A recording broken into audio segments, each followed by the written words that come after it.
Okay, good evening, everyone. I think I have 14. Okay, so I think the rest will be watching recordings, so it's okay. Yeah, can you hear me? Just to make sure that you can hear me and you can watch my screen. Someone maybe just raise your hand. Okay, thank you, Sichong. Okay, thank you. Okay, let's start our lecture today.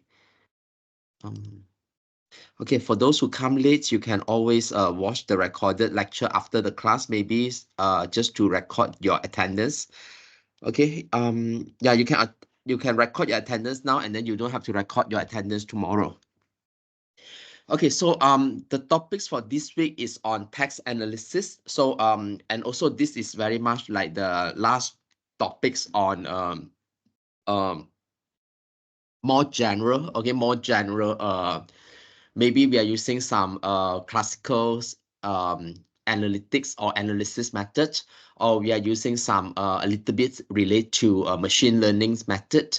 Okay, next week we will meet physical. We will have physical class again until the semester ends. So we have week 12, 13, and 14. We'll do physical, and we will discuss about the more on the deep learnings, okay, or the big data analytics. So basically the topic is big data analytics, but we know that when we deal with big data analytics, most of the times we use deep learning models. And similarly, actually for the topics that we are going to discuss today is on the text analysis. Actually the approach or the method that we use is closer to the deep learning's approach. Okay, but I think in this chapter we do not mention a very specific method. We didn't mention about a very specific method, and even for the Python's examples. So we are using a natural language toolkit that is it is like a separate library developed for sentiments analysis. But in fact, I didn't go and study in details, what models that they use in these toolkits, in this natural language toolkits. I believe in this toolkits or in this library, I believe they definitely have some deep learning models to do sentiments analysis. Okay, yeah, again, for this one, I will leave to you. Today, I try to run the code against, and then I don't know why, it cannot, it give me error. So I'm not sure it's because of the, because I'm now in China. It's not sure it's some of the library or the download site is very slow or is blocked. So that's why I couldn't run it here. So maybe next week I will try again, and maybe you can run to this file. Okay, and then it's quite interesting if you look at the natural language toolkits, especially at the last part of the code. Yeah, you can see how the natural language, we can use the natural language processing, the NLP, to do sentiments analysis. Okay, so I think one of the example is very funny. Okay, so I hope you can look at the code as well. Yeah, I will not cover the code today. So again, the code I will leave it to you.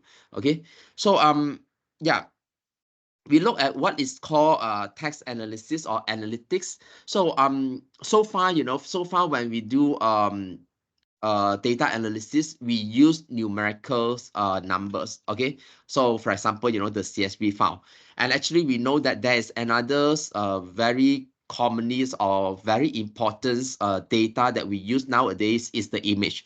So I think I didn't give a lot of examples on the image. Okay, so I mostly focus on the numericals data set numbers. Okay, so this chapter is slightly different. So we talk about text. So we talk about more related to language, okay, on the text analysis. So text analysis or analytics refer to the representation, processing, and modeling of the textual data to derive useful insight. So again, the objective of data analytics is from the data we obtain insight. Okay, that means we want to obtain trends. Okay, we want to obtain the trend. We want to obtain um some informations about what happens. Okay, the descriptive analytics. Okay, yeah, so basically we want to understand the data. Okay, so in this case the data is somehow text. Okay, so that's why an important component in text analysis is called text mining.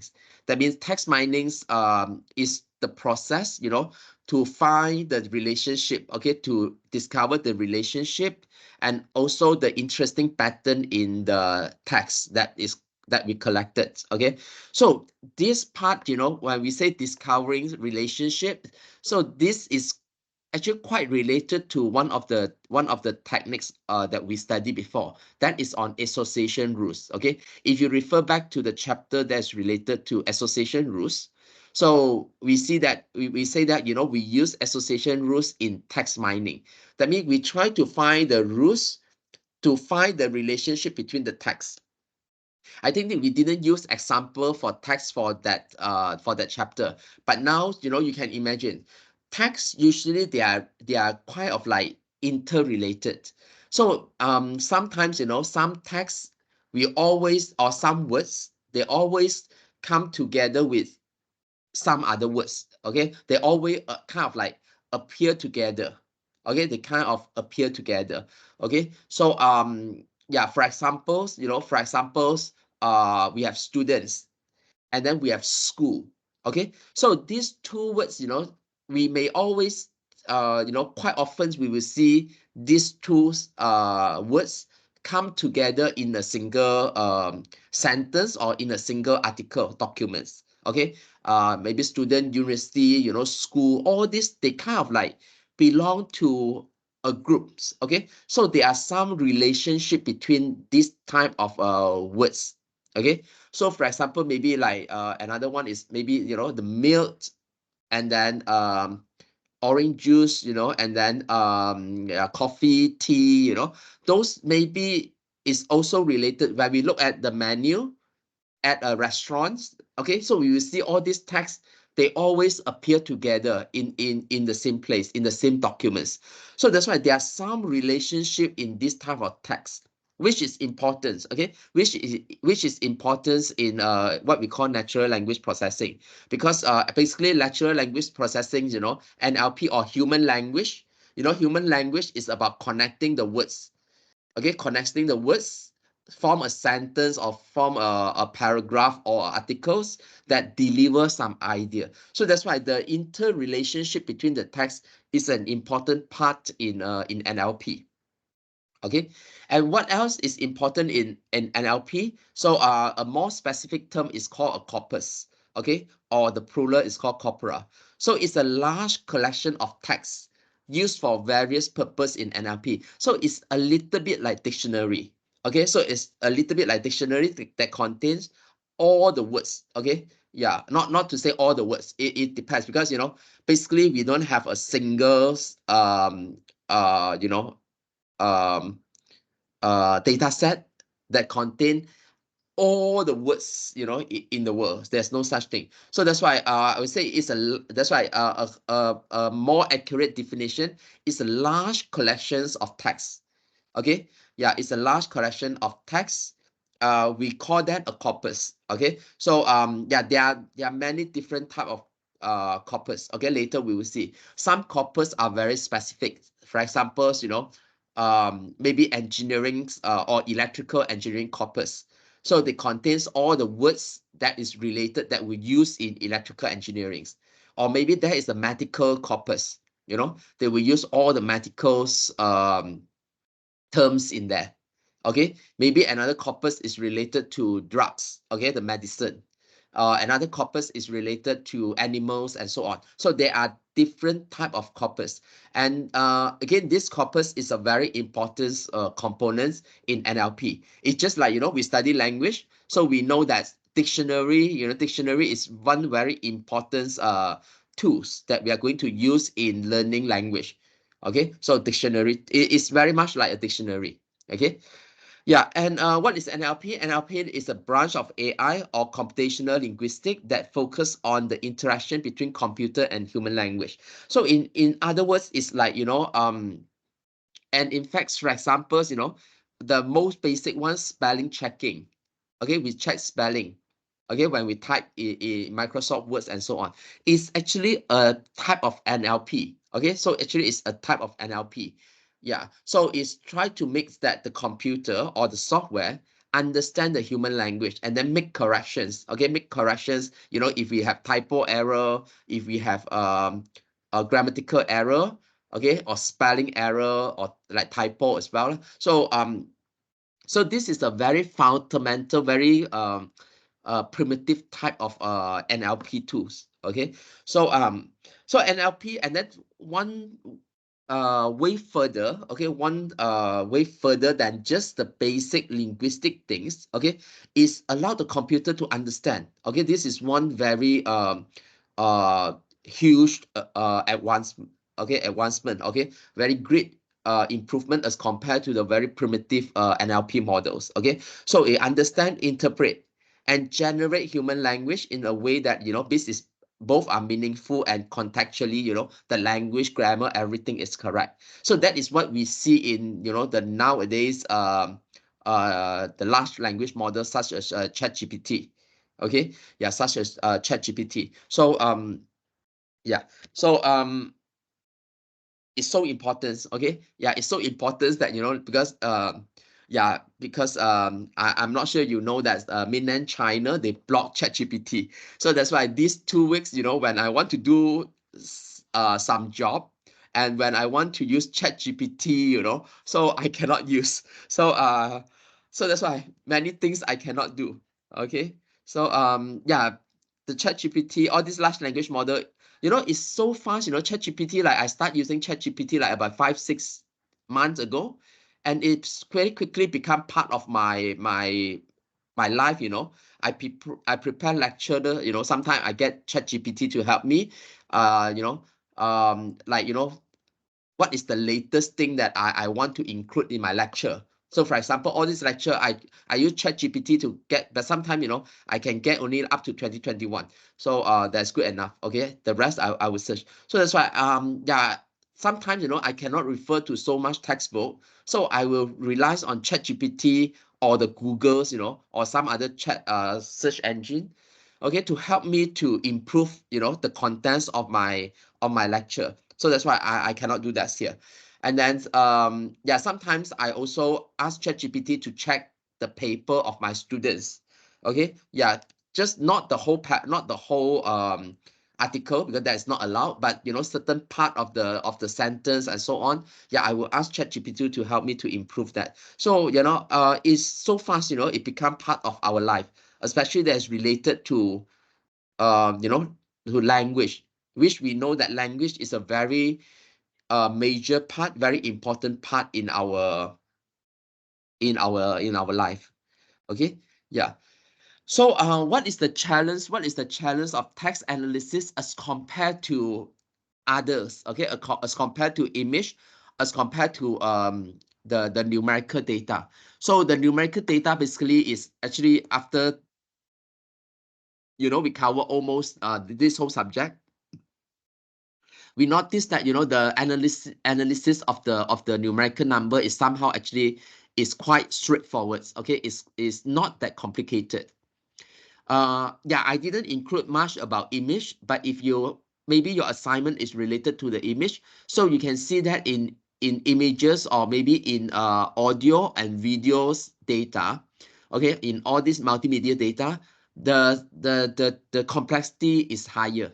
Okay, in other words, actually the features, they have a higher dimension. Okay, they have a higher dimension in all these multimedia data. And in text analysis, actually the dimensionality is even higher. Okay, it's even higher. Why? Because, you know, somehow you can imagine, you know, image is just pixel. It's just pixel. So the pixel is just I can say the pixel basically is just colors. Okay, so yeah, but in text, it's about words. Okay, and there are so many words. Okay, so even in your sentence, let's say you have this, your sentence is not long, it's just very short, it's about 10 words. Okay, it's about 10 words, but you can imagine that, you know, every words can connect with all the other words. Okay, so this is how we can imagine on the dimensionality. So there are 10 words, every word is can be connected to all the other words. So you can imagine that is, you know, every one is connected to 9. So it's 9 to the power of so no, it's a 10 to the power of 9 or something like that. Yeah. So you can imagine the dimensionality is very high. And even you add one more words, that words will connect to some other words in the same sentence. So the dimensionality is kind of like exponential. So it's not linear. Okay. So yeah. So yeah, this is actually the main challenge in NLP. So it's the high dimensionality. Okay. So that's why there has been a lot of research, okay, to reduce the dimensionality or in NLP or in text processing. Okay, for example, using a principal component analysis, the PCA. Okay, and yeah, and many others methods. Okay, for example, we can simplify the sentence, remove the words that is that is not meaningful. Okay, for example, and basically has no meaning. Okay, so yeah, how do we reduce the dimensionality? So this is one of the very important research in NLP. Okay, yeah, of course, not just in NLP, but especially important in NLP is on the dimension reductions. How do we reduce the dimensions? Okay, yeah, um, yeah. So because they are highly dimensional. Okay, so it's an important issue. So it have a direct impact to the complexity. So it makes the whole NLP analytics more and more complex. Okay, or is when you say about more complex, that means it's utilize more processing power. So this is what we want to reduce as well. Okay, so yeah, so these are all different corpus. Okay, so you can see these are all different corpus. So a corpus again, like is like a dictionary, or is a correction, a collections. Okay, actually I use dictionary is not accurate also. I use dictionary is not accurate, because dictionary basically you have the words, you have the explanations, right? In corpus we don't have the meaning or the explanation, it's just the words. Okay, so that's why the corpus is just a collections of the words, okay, of the text. So yeah, you can see there are many so-called corpus or corpora. So how many words are they? So and what are the domain? How do we collect? How do we kind of like create or generate the corpus? So one is the Shakespeare. So that's why this is a project done by MIT. So he looked at all the is it novel or all the writings, okay, all the writings, yeah, novel, story, everything by Shakespeare, okay, and then he just make every words lah, every words that appear in all his writing, okay. So the word count is about 0.88 millions. Okay, so yeah, you can go to this website. You can go to this website and look at the corpus. Okay, so basically they divide into different novels or story, and yeah, what are the corpus? Okay, yeah. So and then we have this also, another one that is very popular among the NLP is the brown corpus. Okay, another some of these I'm not very familiar. Okay, I'm not very familiar, but from here, this is from New Wires. Okay, this is very much from the news. Okay, so this is the sweet spot phone conversations. So they record down the conversations, so it's a spoken, and then they convert into text. Okay, so they convert into text. So this is where you can download the data, the corpus. Okay, so this is British National Corpus, written and spoken. Really, honestly, some of this I don't know how they obtain. So this is NN News Corpus. So yeah, it's a news. So it's New Wire. So European Parliament's proceedings parallel corpus. So it's the legal. I think this they obtains from the legal documents. Okay, from the maybe all the acts, all the law, all the documents. So they prepare the corpus. So this is Google. This is prepared by Google's. Okay. So yeah, this is about 1 trillion. I think this is the largest corpus that we can see so far. Okay, it's up to 1 trillion word count. So trillion is million. That means 1 million millions words. Okay, yeah, in there. Okay, so yeah, out of the 1 trillion words in the Googles, we look at this one. Out of the 1 trillion words, there might be 1 million distinct works which would corresponding to 1 million dimensions. You see, even if this is 1 trillion words there, and some words they are repeated. So that's why you can still see that there is at least maybe about 1 million of the words in out of the 1 trillion, they are different. Okay, yeah. So you see this 1 million actually it will corresponding to 1 million dimensionality. So very high dimensions in NLP. Okay, yeah. So another challenge. So we have high dimensionality. Another challenge is this one. Sorry. So most of the text analysis or the source of the text analysis are from unstructured data. So the text is not structured. Okay. So yeah. So for example, the news articles, some literatures, as I said, the novels, the story, all the novel, Harry Potter's, all this. Yeah, they are all unstructured. Even we have some semi-structured like website or the logs, the server log, the report. Okay. And then the social networks, Twitter's, Insta, Facebook's, yeah, nowadays not many texts, okay, but still, okay. I think yeah, Twitter is a text based. I think Twitter is still very much text based, right? They still type text, yeah. Okay, yeah. And then yeah, call center transcript, the text one is unstructured. So we can see there are hardly very well structured data types in text analysis. So yeah, so that's why it's a challenge where we want to kind of like convert or we want to process this non-structured, semi-structured or unstructured data. So these are the challenge as well. Okay. So yeah, this is the first part, a very general introductions on the text analysis. So next we go a little bit specific. We look at some of the problems or some of the steps that we use in text analysis. Okay, so the first one is called parsings. Okay, so this is the process where we take the unstructured text and then we make it into a structured data set and then for further analysis. Okay, so this is called parsings. So for example, you have a sentence, you have an email that's unstructured. So yeah, you will make it into a structure. For example, you divide every words. Okay, one word is one entry.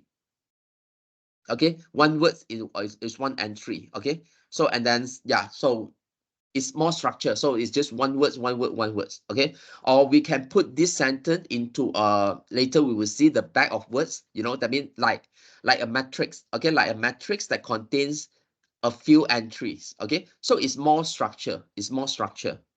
Okay, so later we'll go into actually all these tasks or all these step in more details. Okay, so the second one, search and retrieval. Yeah, so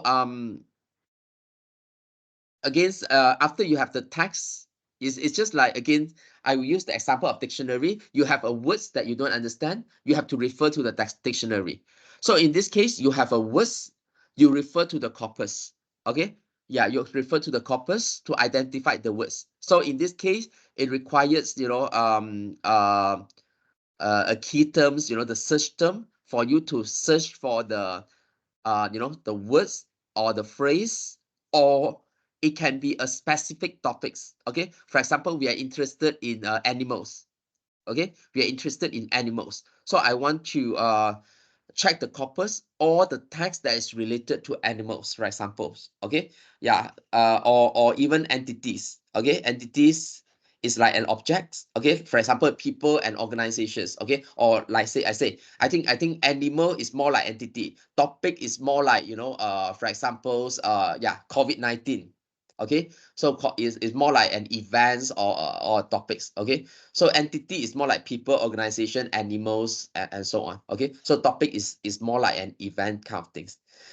Okay, so yeah, we want to search within the corpus or within a few corpora. Okay, a few different corpus. Okay, to get insight, to understand the words better. Okay, or to understand the relationship between these words with some other words. Because is it text analysis, one thing is we want to try to find the relationship, okay? We want to find the relationship. So it's part of the text analysis as well. Okay, so after that, text minings, okay? So text mining is to discover meaningful insight based on their relationship, okay? So yeah, here you can see yeah, they didn't mention about association rules, but definitely association rules is a very important techniques in text minings. They try to find the relationship between the words, like, you know, these words will always appear together with the other words, okay? With, you know, most likely, okay, because it's based on probability. Okay, other methods that we can use in text mining is, for example, you know, k-means. Okay, k-means is an unsupervised method where, you know, they can kind of like cluster or group the text documents or the text into group based on you know, similarity in the features. Okay, so we can use k-mean is unsupervised, or we can use supervised method like such as this naive Bayes classifier, okay, to classify the text, okay, according to some predefined category, okay, because this is a supervised method, so there must be some predefined category. So one example that we see is in sentiments analysis. Sentiments analysis means we want to understand the emotions of the sentence, you know, the emotion of the sentence, whether it's positive or negative. Okay, it's just, for example, I say, you know, I love you. Okay, so under normal circumstances, this is a positive sentiments. Okay, it's a positive things. Okay, yeah, of course. And then I would say I hate you, definitely that is a negative sentiment. So that's why if we already have the classifier, that means positive or negative, we can train a model, a naive Bayes classifier to classify the sentence. Okay, yeah. And also it's useful for another application, the spam filtering. The spam filtering, you know, the spam mail. So we will filter the email whether it's a spam or not a spam. Okay, so yeah. And then maybe in some others, you know, such as, you know, anomaly, okay, then related to security, okay, whether this is an attack or this is not an attack. Okay, so is this a normal traffic or is an abnormally, is the abnormal data anomaly. Okay, so yeah, all these are related to text, okay, related to text analysis, some of the tasks. Okay, yeah, in reality, you know, all these steps, it may not appear together, okay, in some of the in some of the text analysis problem that we want to solve, or in some of the text analysis tasks. So in some tasks, you know, some text analysis tasks, maybe we only need text mining, or maybe we only need parsing, or maybe we only need parsing and then text mining. Okay, we don't need search and retrieval. Okay, and sometimes, you know, all these three steps is not necessarily follow the sequence. Okay, it may be in any random sequence. Okay, so it depends on the task. It's very much depends on the task. Okay, so here got two examples. Okay, if the goal or if the objective, if to construct a corpus, that means we want to build, okay, we want to develop, okay, a corpus, or provide a catalog service, or we want to make a catalog, okay, the classifications. Okay, so, you know, the focus would be on the parsing task, okay, using one or more of these text processing pre-processing techniques. Okay, so again, later we will study every methods one by one. Okay, so the part of speech tagging, that means we split the sentence and we try to understand the structure of the sentence. Okay, name entity recognition, though this is like the words mentioned, the phrase mentioned, so it's the name entity. That means, you know, it's an entity that we already named, and then do recognitions, that means we already um decided on the entity. For example, you know, for animal we have cat, dogs, pandas, you know, yeah, we already decided on the entity. So and then we will use it to kind of like doing classifications. Okay, and then we have lemmatization or stemmings. That means we want to reduce the words into the simplest form, okay, into the simplest form. For example, especially, you know, English. So we have, for example, we have singular, we have plural, you know, we have present tense, past tense, future tense, past participants, okay, and so on. They have different tenses, and then they're singular, plural, and so on. And basically, you know, if so, for example, singular and plural, we consider two words. So that is already two dimension. Okay, so actually they are very much, you know, when it comes to NLP, not so much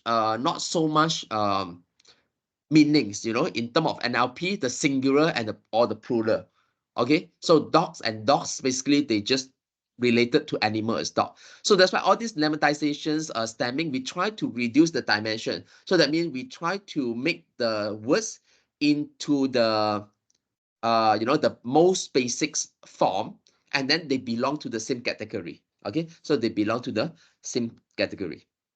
Okay, so one could use Parse to build a data store. It's just like develop a corpus, okay, and choose to either to implement the search and retrieval or not.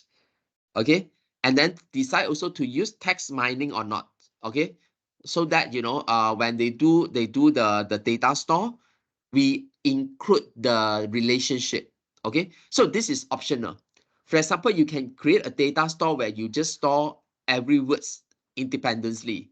Okay, so you just store the words, you know, A, B, C, D, E, without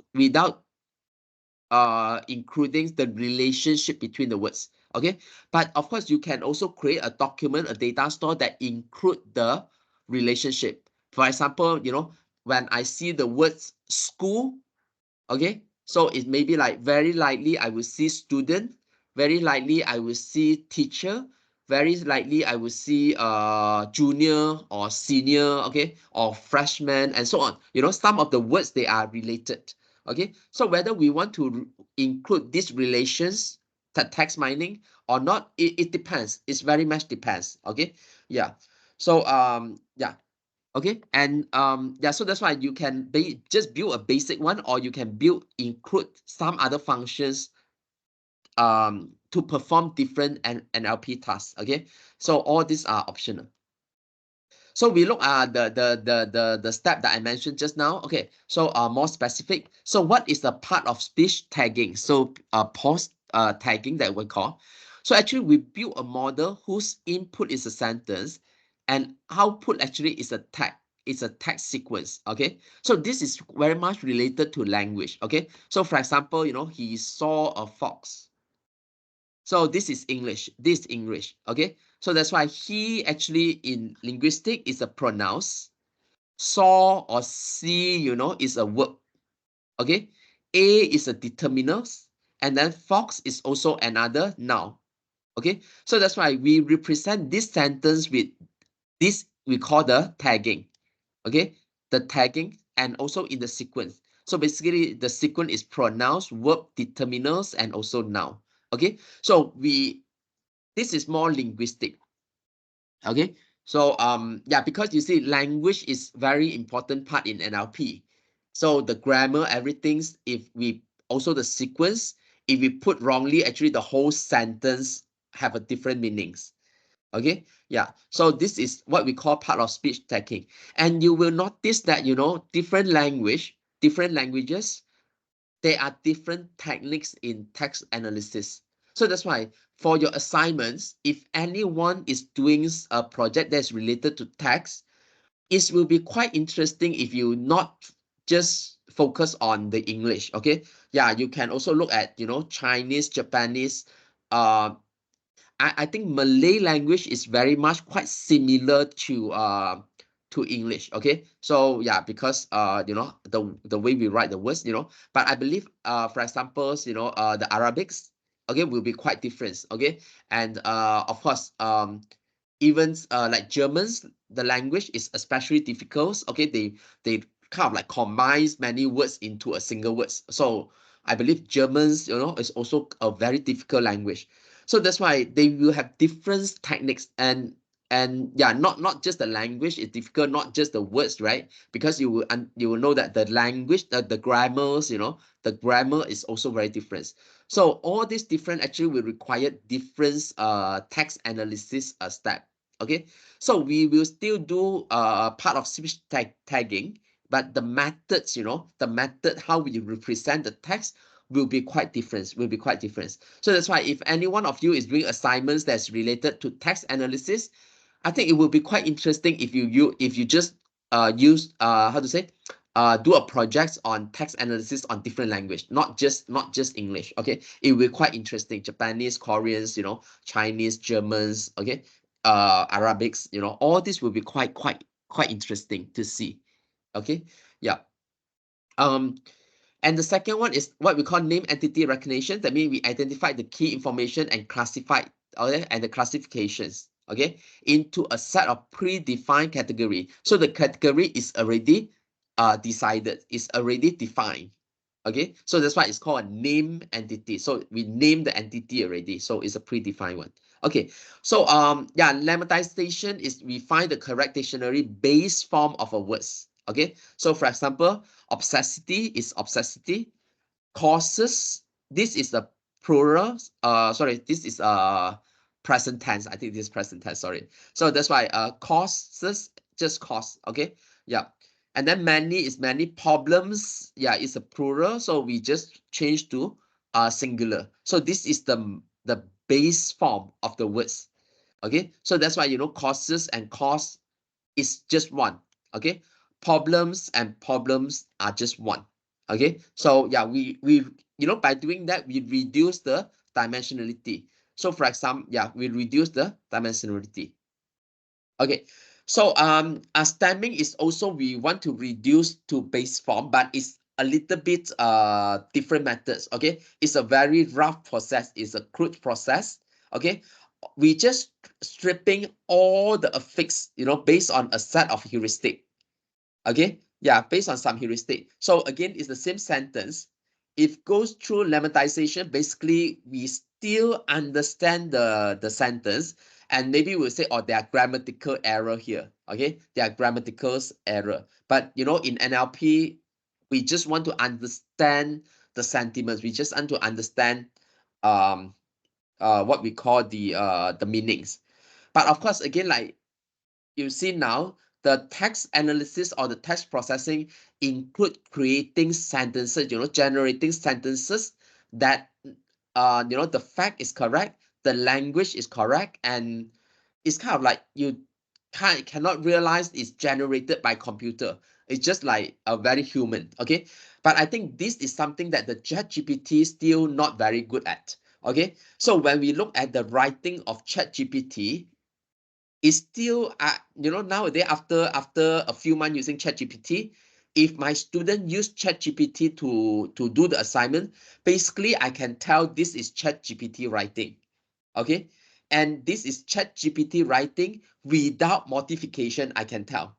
Okay, and some I can tell is ChatGPT writing, but I can tell that the student has kind of like um um remodified, modified the writing to become more human or more like him. Actually, this is what I ask my student to do when write paper, because for example, or when you write report, maybe your language, or you know maybe it's a little bit of cheating, but I don't think that is a cheating. It's like, what is the best way to organize the sentence, the facts, in a proper way.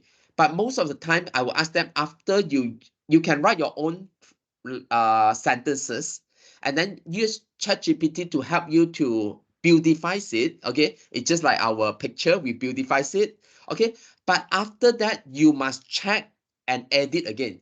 And then you make sure that if you don't check, you will lose your identity in your writing. So this is what I tell my student, because you see, when we write paper, especially when we talk about master PhD by research, when we write paper, actually it's, to me, I feel that it's very important for you to have your identity in your writing.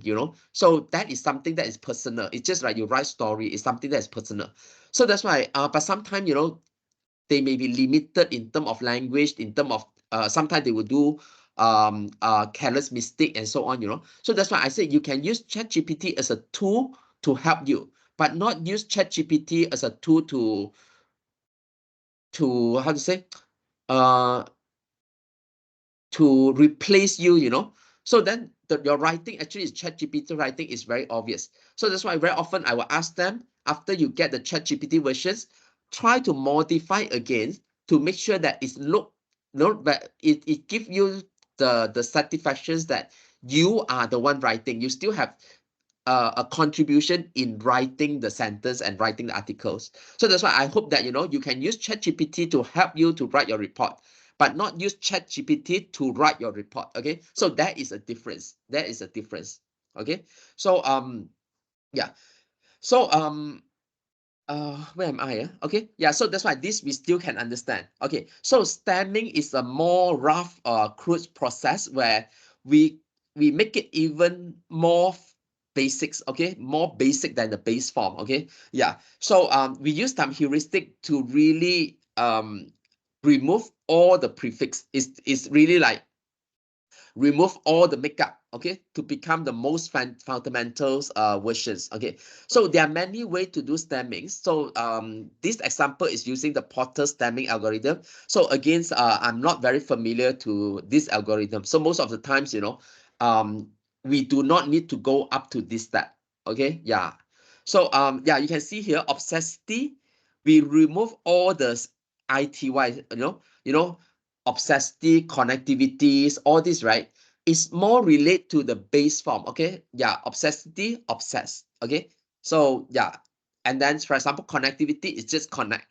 So because from the base form connect or obsess, we kind of like knows the meaning of obsessivity already. So that's why we don't need this form. We reduce everything to the most, actually is more basic than the base form. Okay, more basic than the base form.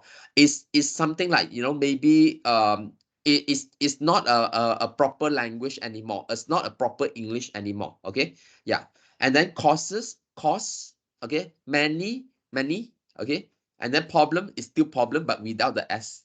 Okay, so you again, you look at here as a humans, you know, and you may ask, how can we do that? How can we do this, you know? Yeah, so actually we are doing all this, we want to reduce on the dimensionality, but at the same time we can still do text processing. So for example, this one, lemmatization, obsessivity causes many problems. I think when we change to this one, I believe everyone can understand. Okay, I believe there's no problems. So maybe some of you, this sentence and this sentence basically got no difference in meanings. I'm talking about in meanings, not about in terms of language, okay, grammar and so on. No, in terms of meanings, they are exactly the same. Okay, when you look at these two, this is a little bit like a games, you know. I think for some of you, you know, if I just pronounce upset cause many problems, I think, you know, even I just read this part, I think some of you may be able to understand that this is what I want to say, right? I just say, you know, obese cause many problems. Maybe you can relate this sentence. Am I right? Yeah, because language is something that's very unique. I think you tried before. Even in a sentence, there are many spelling error or typo error. Actually, when you read the sentence, your mind is kind of like will generate the meanings of the sentence. So you knows the meaning of the sentence somehow, you know, even the language or the words, the grammar, the spelling, everything is not correct. As long as you got this kind of like the sound, okay, yeah, you can you can guess the meaning. So this is quite similar in text processing. Okay, so this is quite similar in text processing. So all these steps, okay, yeah, sorry, especially the last two, we reduce the dimensionality, but it's good enough. Okay, it's good enough to do text analysis. Okay, even for humans, you know, it's good enough for us to understand the meanings of the sentence. Okay, so yeah, it's very interesting. It's very interesting. So that's why I has been doing this text analysis, especially sentiment analysis, long time ago. Okay, when I just came back from my PhD 20 years ago, I already start looking at NLP. Okay, but I was not very active. So because it's an interesting topics. So it's an interesting topics. Okay, so yeah, so these are all introductions on the text analysis. So next I will have a little bit long on the case study. So I will take about 5 minutes break. Okay, so I would take about 5 minutes break. So for those watching the recorded, you can fast forward. Okay, so you can fast forwards for about 5 minutes. So we'll continue at 7:50. Okay, 7:50.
Okay, let's continue. So this is a very detailed case study. Okay, it's a very detailed case study. So just now we see the I think I on the mic already, right? Just to make sure.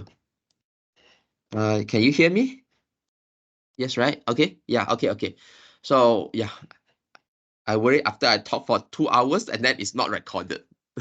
Okay, so yeah, so this is a very detailed case study. So we will see the step in very details. So again, like I say, your final exam is very much case study. You will see different cases. Okay, you will see different cases. So that's why again the procedure, everything is very much the same. So I hope you can understand every step.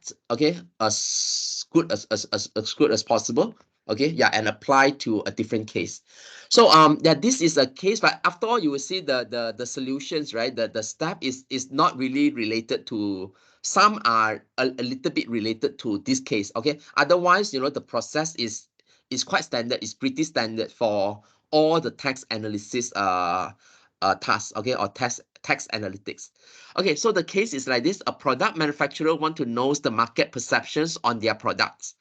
Okay, and to improve the quality of their products. Okay, so you can imagine like the products is iPhone. Okay, so Apple want to know the market perception on their product. So they have iPhone, they have iPad, they have MacBooks, they have what else? The iPod, is it? I don't know what it's called. And then the watch, Apple Watch, is it? I don't know the names. Okay, so I don't use Apple. So yeah, so you see, Apple, they have many products. So definitely they want to know, after they, for example, release a new products, they want to know the market perceptions. Okay, yeah, they want to know what their buyers, okay, like about their products, or what the consumer dislike about their products, and and sometimes they will get some insights, some suggestions, some ideas from the consumer how to improve on their products.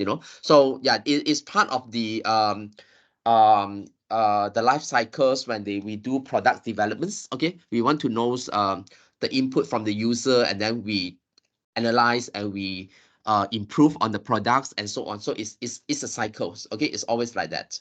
So yeah, one of the ways, especially nowadays, we know what the company can do is monitor what is being said about the products in the social media, and also in some of the popular review site. Okay, or maybe in the newspaper, in some websites, or in social medias. Because now there are a lot of different channels where people can express um their opinions. Okay, their opinions. So yeah, so this is the things. So yeah, they want to answer some of the questions, such as what people um are people mentioning about their products. I mean,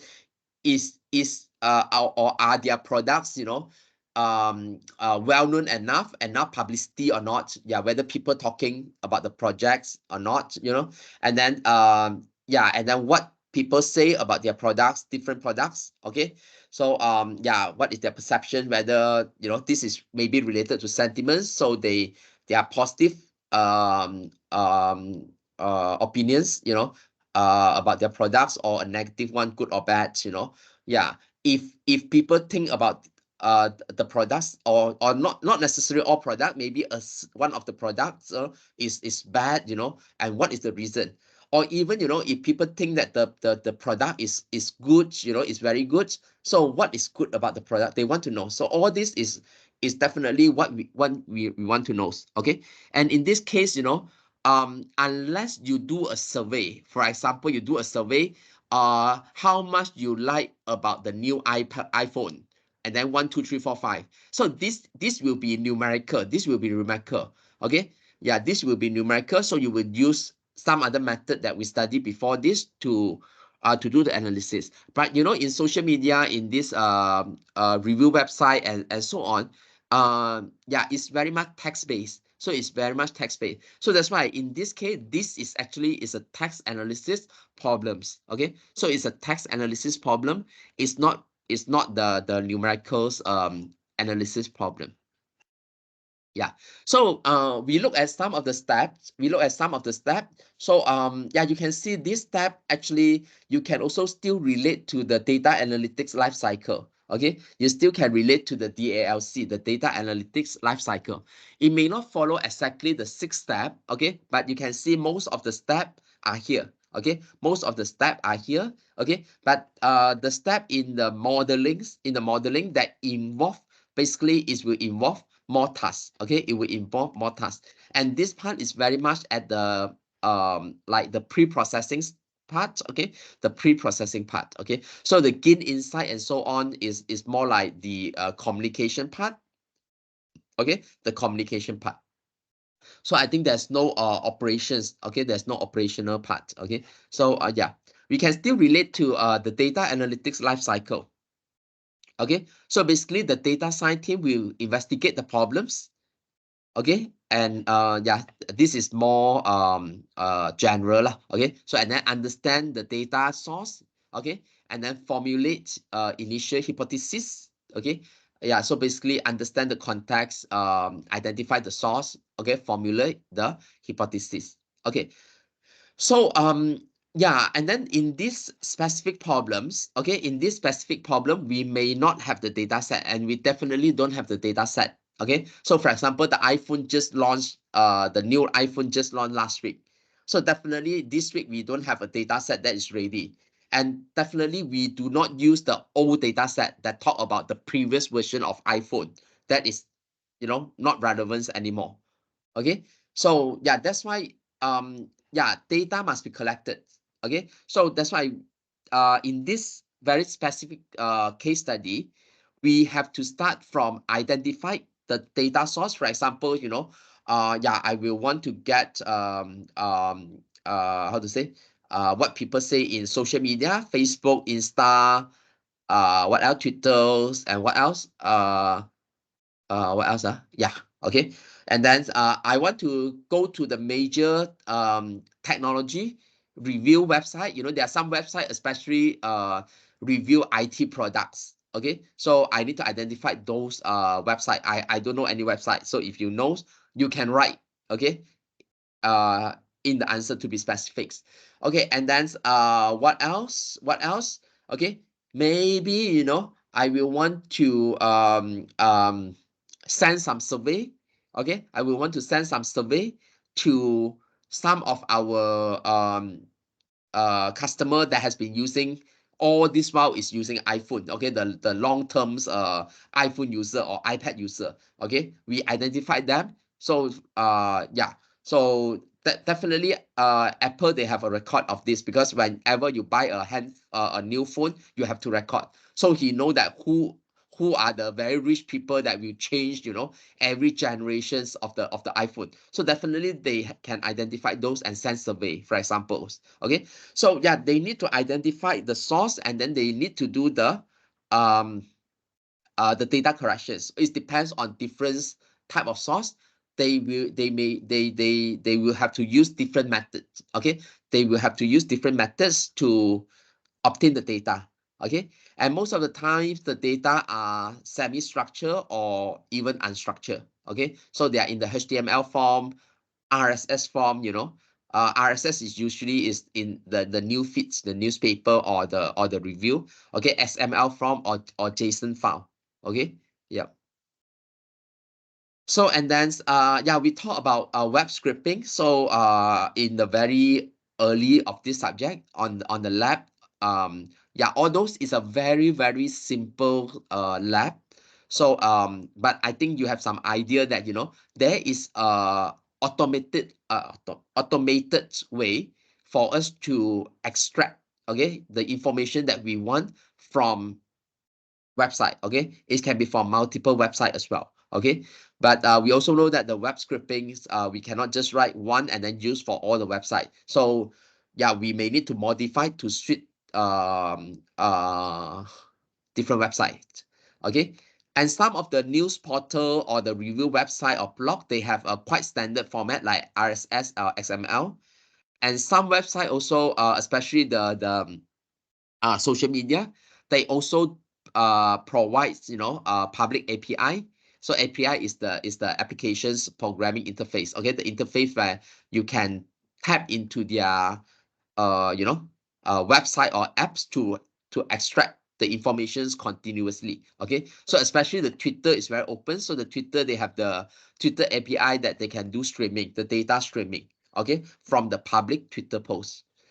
Okay, so yeah, so this is on the data collections. So yeah, if one choose to build a data collector from scratch, okay, so yeah, if they don't want to collect the data themselves, they can always outsource, or they can, maybe they can buy directly, because some of this company, and again, I want to admit that I'm not familiar with this company, because you know, most of the data set that I use for research is open source. Okay, so yeah, I got no extra money to go and buy data, so that's why I'm not familiar with this company. But definitely, you know, this our company generate very good money from, they are kind of like a recycle company. So they take all the rubbish, okay, not rubbish lah, they take all the information and then process it and sell it. Okay, so it's a very good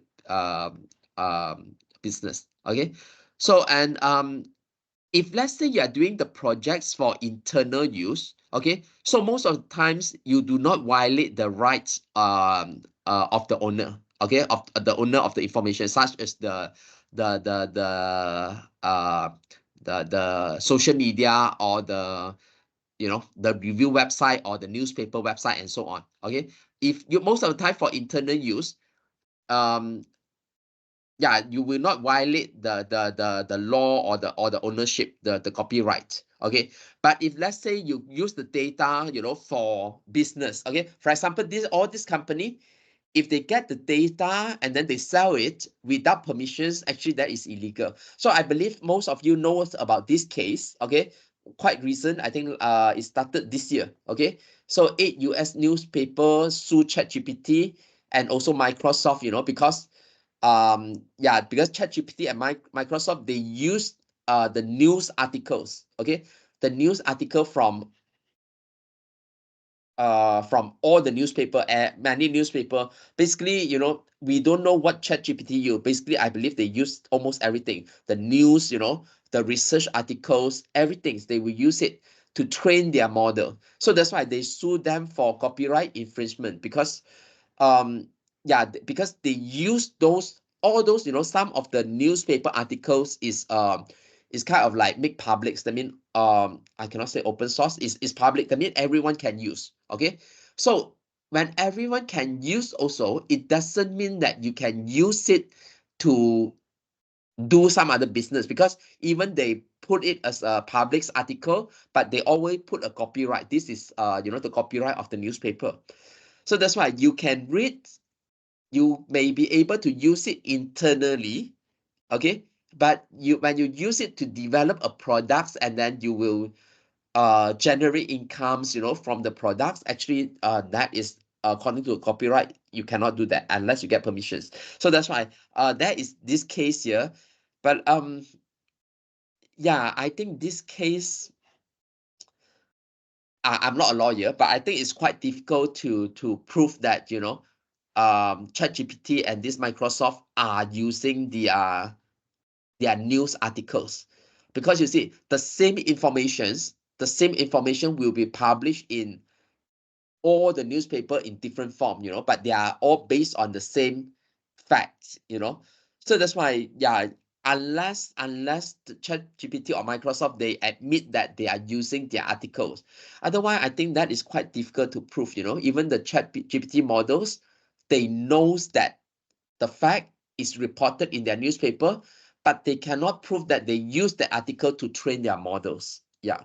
So I don't know. Okay, I'm not a lawyer. So, but maybe in the US they have a different way to tackle all these cyber law. Okay. So I do not know. But as a layman's, you know, I found that it's quite difficult. Yeah, it's quite difficult.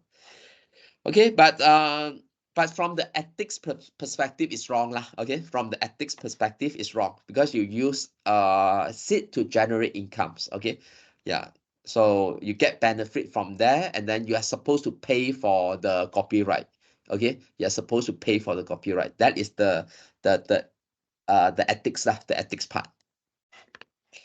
Okay, so the first one we are talking about collecting raw text or the raw data.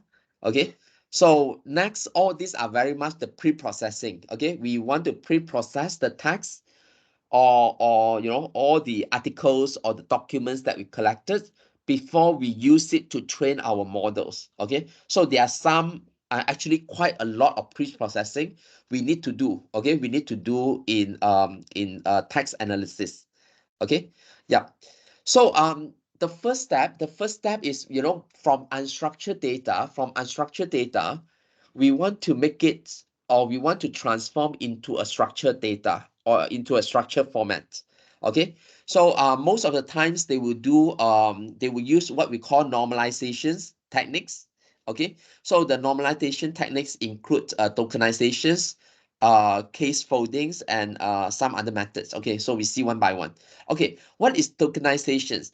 So and you see most of the, you know, we are still using AI models, or we are still using some you know, very much mathematical models. Okay, mathematical models to perform this text analysis, because you know, computer only understand 1010. Okay, only understand numerical. So that's why even we are doing text analysis, we are still using kind of like a mathematical models. So that's why we want to represent this text to a case that is quite similar to numbers. Okay, so the first step is called tokenizations. Okay, so tokenization is a task to separate the words into a body of text. That means into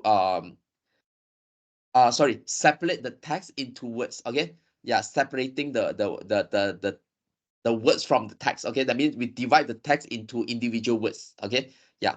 So so that's why, and then every words that we separated is a token. So, and then from there you can see we are kind of like creating a matrix or creating a vector. Okay, we are kind of like creating a vector. So the tokenization is kind of like we convert the sentence into a vector. Okay, we can imagine like that. Okay, so yeah, the raw text will be converted into a collection of tokens. So this collection of token we can represent using a vector, or you represent using a matrix. Okay, or a set. Okay, yeah. So where each token basically is a word. So yeah, we may think that this tokenizations is quite easy, right? You have a sentence, you just divide into words. Okay, individual words. Okay, so how to do that? Okay, so the most basic one, you can think that, you know, we just use space. Okay, so most of the times every space, how to say, every word is separated by a space. Okay, by a space. So that's why we look at these questions. Tokenization isn't an easy task. If we just based on space, okay, you can see tokenization is one word, isn't is another word, and easy task. Okay, actually, yeah, I highlight here. Yeah, it's not one problem. Basically, there are two problems here. Okay, basically there are two problems here. Okay, because you see, isn't basically is not a word. Isn't basically is two words, right? If you talk about English, okay, isn't actually is not. So basically is two words. So we cannot separate these two words. So these two words, after tokenization based on space only, it become one word. So this tokenizations is not successful. One. Okay. Another one, you will see this task, the full stop is still here. So the full stop is still here because we are just based on space. We are just based on space. So that's why the task, the full stop here, you see this task with full stop and the task without full stop actually is two different tokens. So two dimension. Okay. So two different token, two dimensions. So that's why if you're just using space, actually it's not a good tokenization method. It's not perfect. Okay. Yeah. So let's say we use both punctuations and space. We use both punctuation and space. So again, you can see tokenization ISN T, because there is a apostrophe here. So it's a punctuation. So that's why I separate them. And is it task? Yeah, task okay already. So that's why no more period here. Okay, because this is how to say a punctuation we already remove. But you see, it's still actually, I would say this is still not perfect. The ISN, isn't, and T, they are separated. They are not a words. So yeah, so that's why you can see tokenization is not that easy. Okay, it's not that straightforward. Okay, and furthermore, you know, if you look at other language, okay, other language beyond English, okay, I think Malay language will be easier. I think in Malay language we don't have this type of words, right? Do we have this type of words in Malay language? No, right? Unless some special names lah.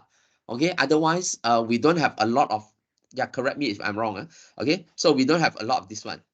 Okay, yeah, it will be, maybe it's even easier than English for our Malay language. Okay, but for Chinese, I think for Chinese it will be easy, right? Because Chinese character is one word, one word, one word, one word, one word. Okay, so it will be quite easy. Okay, yeah. And then yeah, I think Chinese also, when it comes to tokenization, they may have a different issue. Okay, so yeah.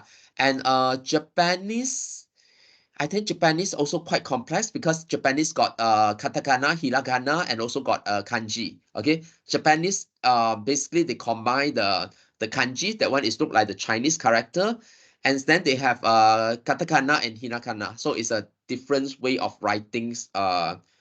The Japanese. Okay, so yeah, quite difficult. Okay, Arabics, I don't know. Okay, Arabics, maybe you have to tell me. I don't know Arabics. Okay, so maybe you can tell me how difficult is it. Okay, Germans, I think the problem with Germans is I also don't know Germans, but I know that Germans words is usually very long, and then they kind of like combine a few words together, and then in between they kind of like also simplify some of the character. I also don't know German. Okay, but that is what I understand. German words usually is very long. Yeah. Okay, yeah, and they have a lot of kind of like what you call it? The symbol or something. Okay, yeah, so it's different. So that's why, yeah, it will be even more difficult. Okay, so basically there's no a single tokenizer or a single tokenization procedure that will work for every language and actually every scenario. Okay, so yeah, what you see, for example, in technical writing, we seldom use this one. We actually, it's not formal. So in technical writing, we will have to write it is not. Okay, we don't know isn't. We don't write isn't in technical writing. That is not a formal way. We have to use it is not. So that's why maybe for some technical report, the tokenization will be simpler. Okay, will be easier as compared to the conversation English, or those the language that we write on the internet. Okay, so is there a term for that? So yeah, so yeah, so different scenario, even the same language, we may have to use a different tokenizer or tokenization method. Okay, yeah. So that's why the team need to decide what count as a tokens. Okay, depends on the domain of the task, and select an appropriate tokenization techniques that fit most situation well. Okay, so there's some design consideration here. Okay, so in Unity, it's common to pair a standard tokenization technique with a lookup table. Yeah, okay. So most of the times in NLP, sometimes we still have to do the things, the analysis, the pre-processing or the modelings in a quite a manual ways. That means we have a lookup table. For example, if you have words like this, with N apostrophe T, we will replace this with a not. So that's why I will get is not. So that is like in a lookup table. Okay, some of the words I especially tokenize like this. Okay, otherwise I would tokenize, follow the normal method. Okay, so that's why it's a standard tokenizer, and then with a lookup table is like the special case. Okay, the special case, we don't follow the standard method. Okay, yeah. So yeah. So that's why sometimes, you know, depends on the context. Depends on the context, you will develop your own tokenization techniques or your own tokenizer. Okay. So yeah, this is very much the first step in pre-processing. Okay, or how we represent the text. Okay, so another step is called case folding. Case folding is we reduce all the letter to the same case. Okay, either a lowercase or a uppercase. Okay, so a capital letter or a small letter, all to the same one. But against, you know, the implementation need to be very careful, because sometimes when you do this case folding, you will get a totally different meanings. For example, you know, General Motors is a company. Okay, if you reduce to a lowercase, so General Motors, it become a general motto. Okay, yeah. So it's just you know, yeah, it doesn't represent the company anymore. Or maybe this WHO, so it's the World Health Organizations. If you make it small letter lowercase, it become who. So that's why the different the meanings, the name entity, everything is different. Okay, so again, how to do this? You can use, again, you can use a lookup table. So for example, if you have a general followed by a motto, so that's why you don't change to lowercase. Okay, if you have a WHO, or maybe, you know, or maybe you can use, if you don't want to use a lookup table, you can do some heuristic or rule space. That means, you know, if the words, all the character are capital letter, do not change. Okay, do not change. Or maybe, you know, when you have two continuous words, you know, two or more words, and then the first letter are all capital letter, then don't change to uh lowercase, for examples. Then, you know, so then you have a standard method, and then with a lookup table, or just with some heuristic. Okay, I think this heuristic is quite easy to implement. Okay, so yeah, sometimes, or you know, when we have a words that is a mixture of capital letter and small letter, do not change. Okay, so it's quite straightforward. But against, you know, different language. Okay, yeah, it will be different. Okay, for example, you know, Chinese, Japanese, yeah, we don't have case folding. Okay, I think there's no uppercase and lowercase, right, in Chinese and uh Japanese. I think no uppercase, lowercase, no. Okay, yeah. So correct me if I'm wrong. Okay, so yeah, my Chinese also not very good. Okay, but I think Chinese, we have the originals, we call that the original words, and then the simplified Chinese words. Okay, so yeah, so maybe the case folding involve making them the same you know, the same format. Okay, yeah, so different language, they may have different pre-processing that's needed to be done. Okay, so after normalizing the text, it need to be represented in a more structured way. So that's why after that, we represent with a structure format. So the structure format, the quite commonly used approach is called bag of words. Okay, BOW. Okay, bag of words. That means we just collect all the words. Okay, that means we just represent the documents with a set of terms, okay, or words, okay, without you know, we ignore the sequence, the order, you know, the sequence, the context, the inference, the discourse, you know, the you know, the root cause, you know, we ignore everything. We just treat them as a individual words, and we assume that every terms or every words or every tokens, you know, in the bags of words is independence. Okay, if independence. So for example, you know, if let's say yeah, let's say in this case token, let's say not isn't, okay, token is an easy task. So that's why after tokenization, I will have tokenization is, okay, let's say this is an easy task. So that's why my bag of words contain 5 terms, okay, or 5 tokens. Okay, contain 5 terms or 5 tokens. Okay, So that's why we can represent this token of these terms as a numerical features vector. So it's a vector. Okay. So or sometimes I will use the word. So I can represent the, you know, the back of words like this just now. Okay, tokenizations. So I also do you know, um folding, case foldings. Okay, is okay, and easy task, for example. Yeah. So this is my back of words. Okay, this is my back of words. And remember, the sequence is not important. The order is not important. So that's why this and another one, you know, with different sequence, basically they are the same. They are the same. They are the same.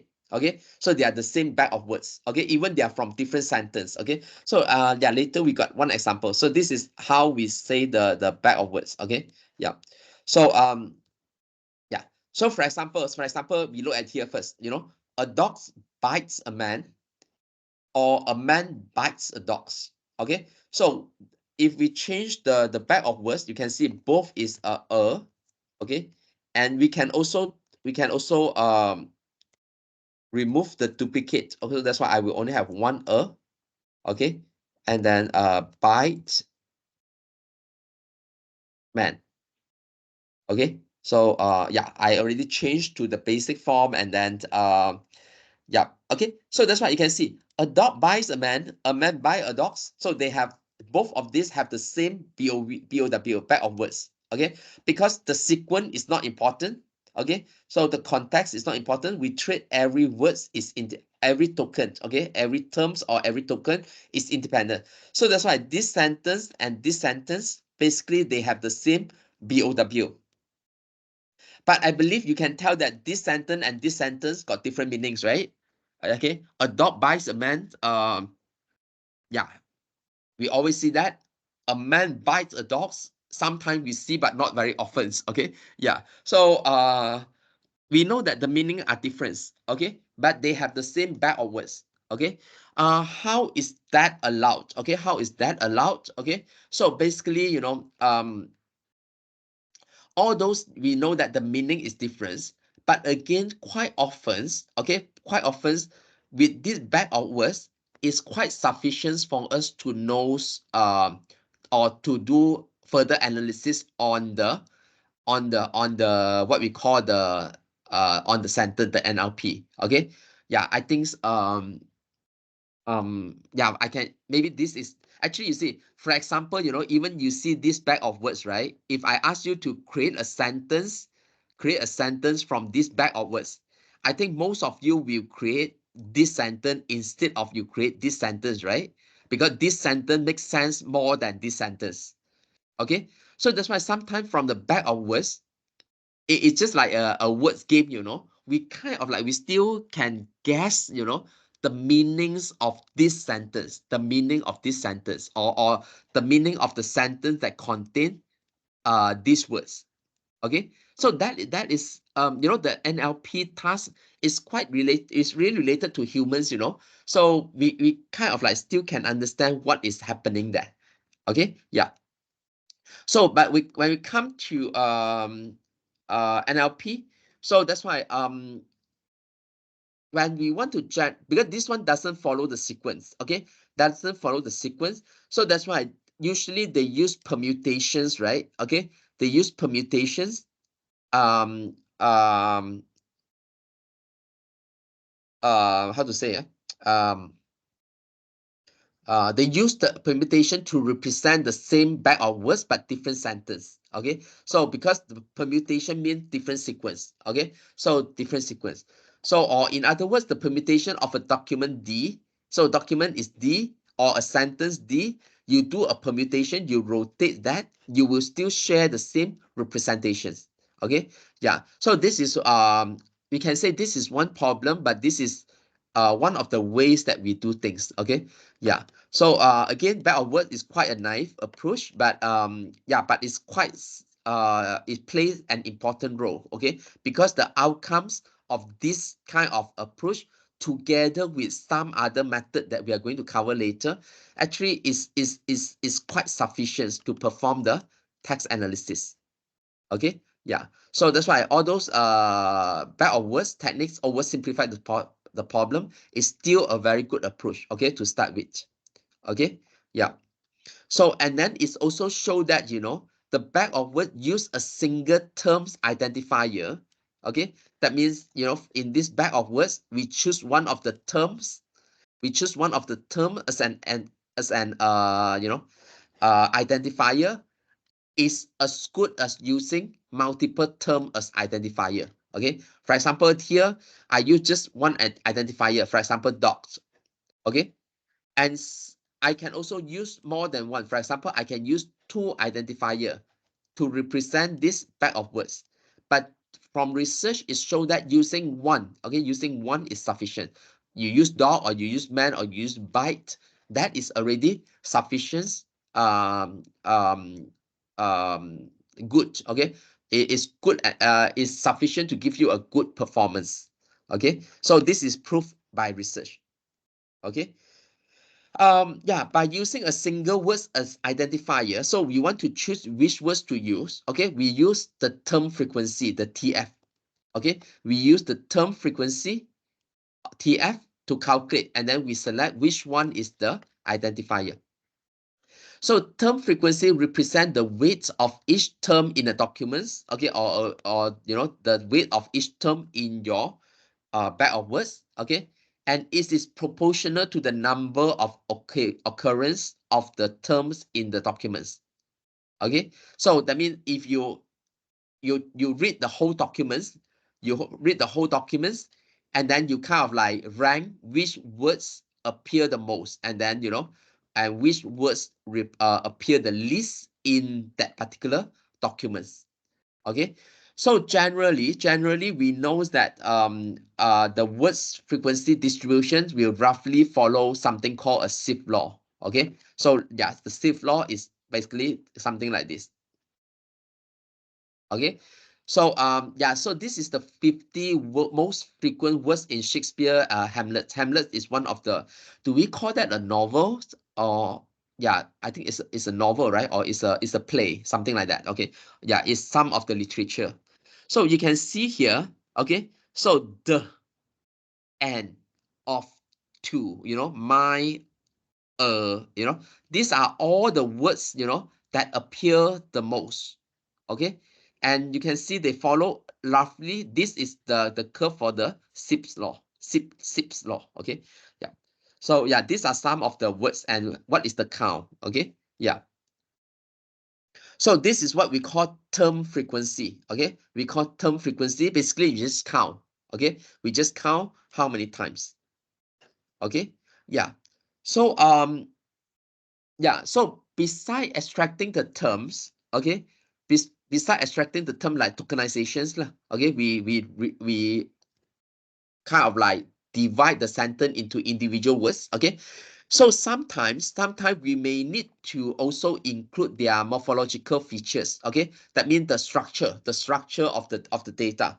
Okay, so for examples, you know, what is the root words, or what is the affix, what is the part of speech text, you know, what is the name entity in that particular vector. Okay, or maybe it's involved also the intonations. Okay, the pitch. Okay, the variation of the pitch in the sentence. Okay, yeah, so it depends on the task. We may also include the morphological features.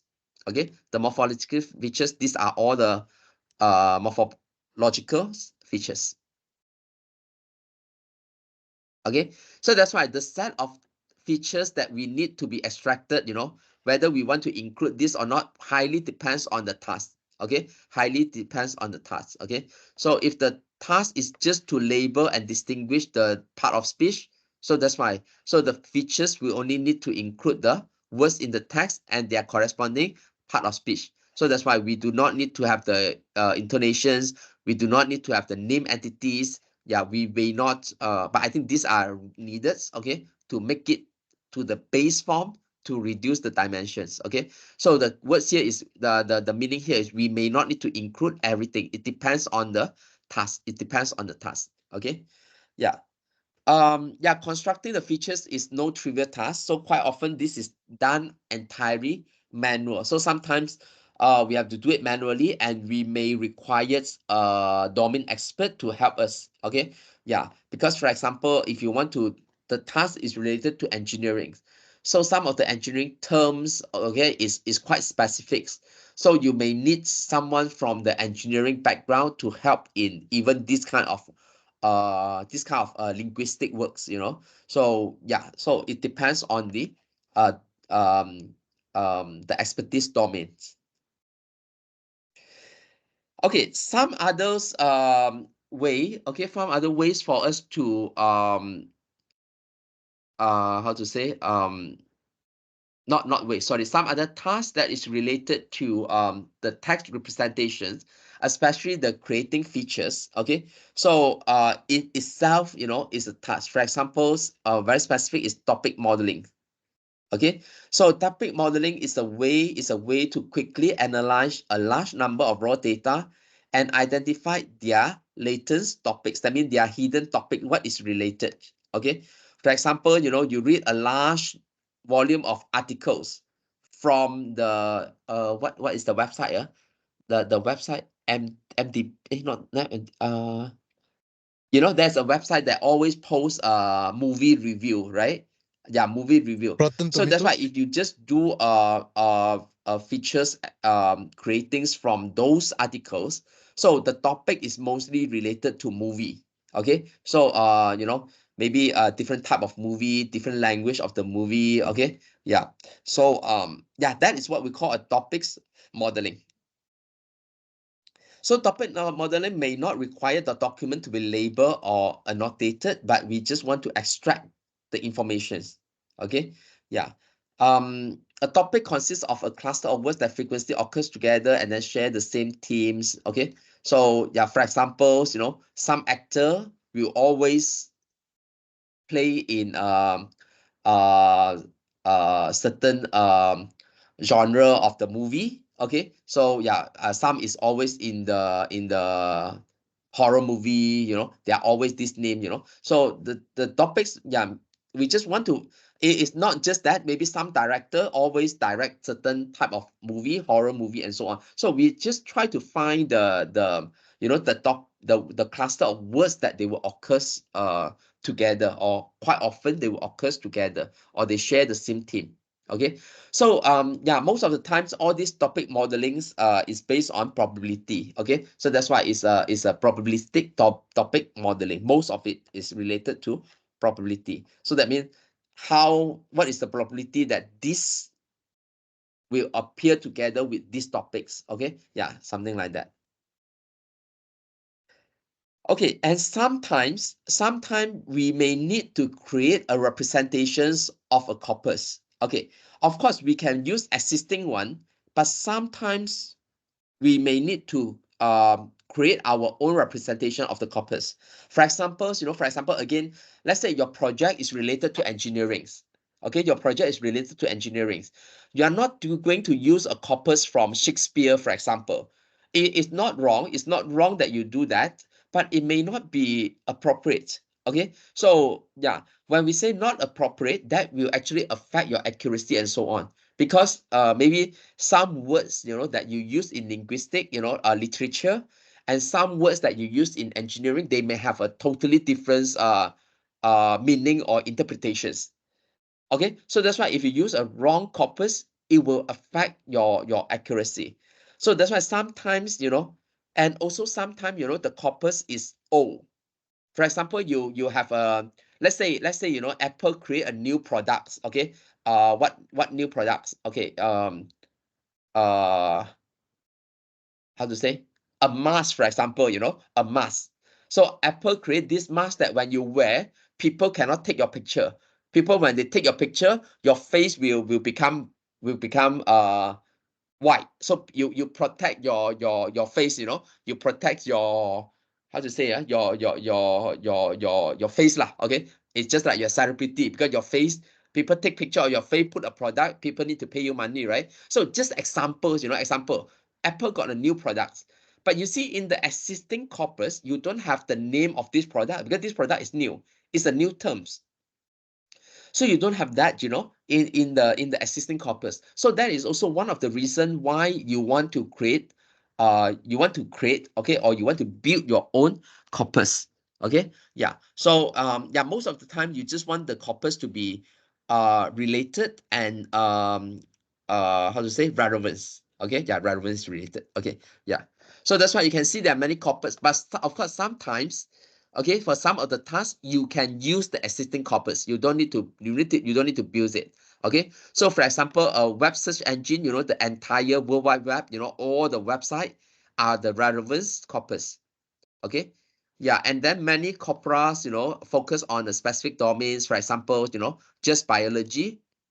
Yeah, this one just telephone conversations. Okay, and some just literatures. Some is just medicals and so on. Okay, yep. And most corpora, they come with a metadata such as the size of the corpus and then the domains, from which the text is extracted. Okay, you can refer back to the table. Okay, so this one example lah. So the Brown's corpus. So the first million words electronics corpus of English created in 1961 at Brown University. So that's why it's called a Brown corpus.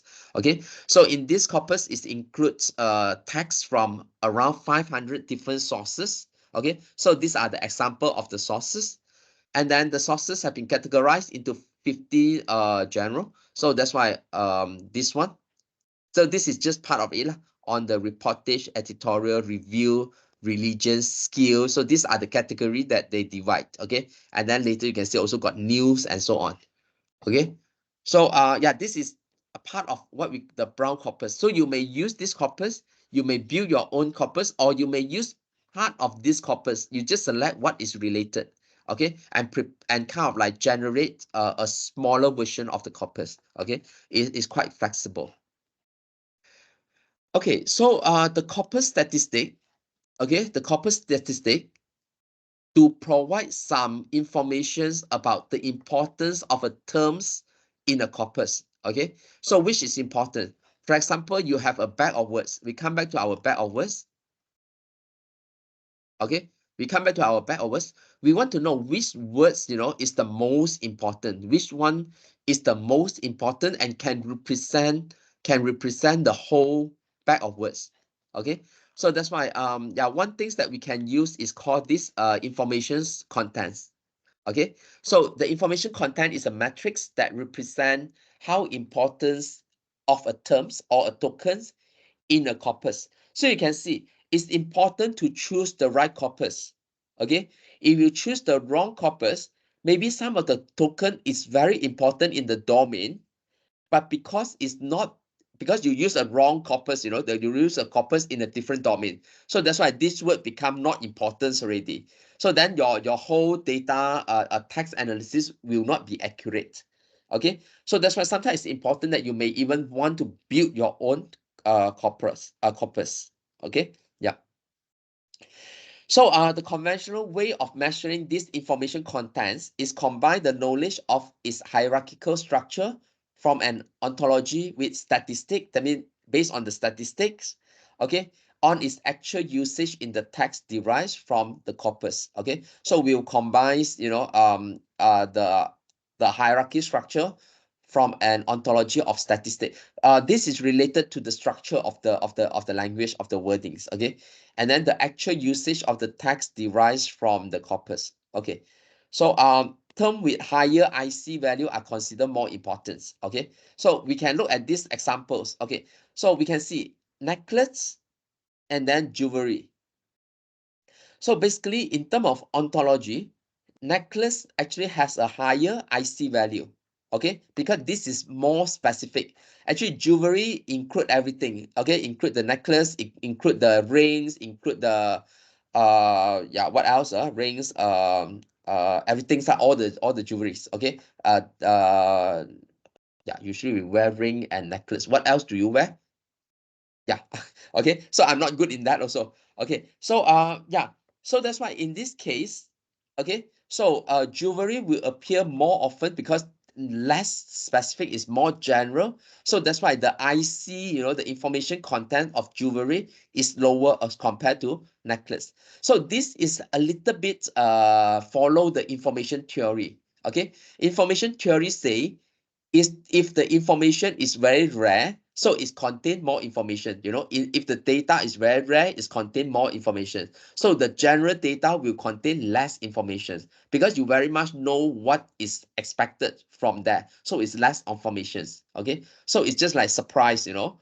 Yeah. So yeah, it's just like surprise. Okay. So yeah, the how to say yeah, if your husband or boyfriends, you know, not always give you surprise, and suddenly, you know, uh after 10 years he give you one surprise, that will be very, very surprised. Okay, yeah, then you may bring him to hospital for a checkup.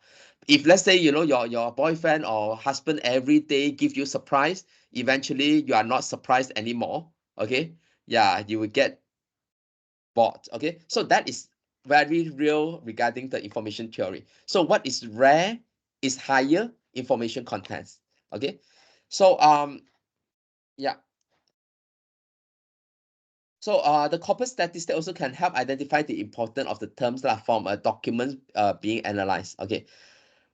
So, but sometimes we know that the IC value included in the metadata of a traditional corpus, okay, sitting externally as a knowledge base, cannot satisfy the needs to analyze the dynamic changes. So again, like I say, you know, for example, previously, if you use a very old corpus, maybe you will see a term called a telegrams, okay, because last time they used telegram a lot, okay, but nowadays you don't see people use telegram a lot, so it's not mentioned much. So that's why if you use an old corpus, the IC value of the token telegram is low because it mentions often.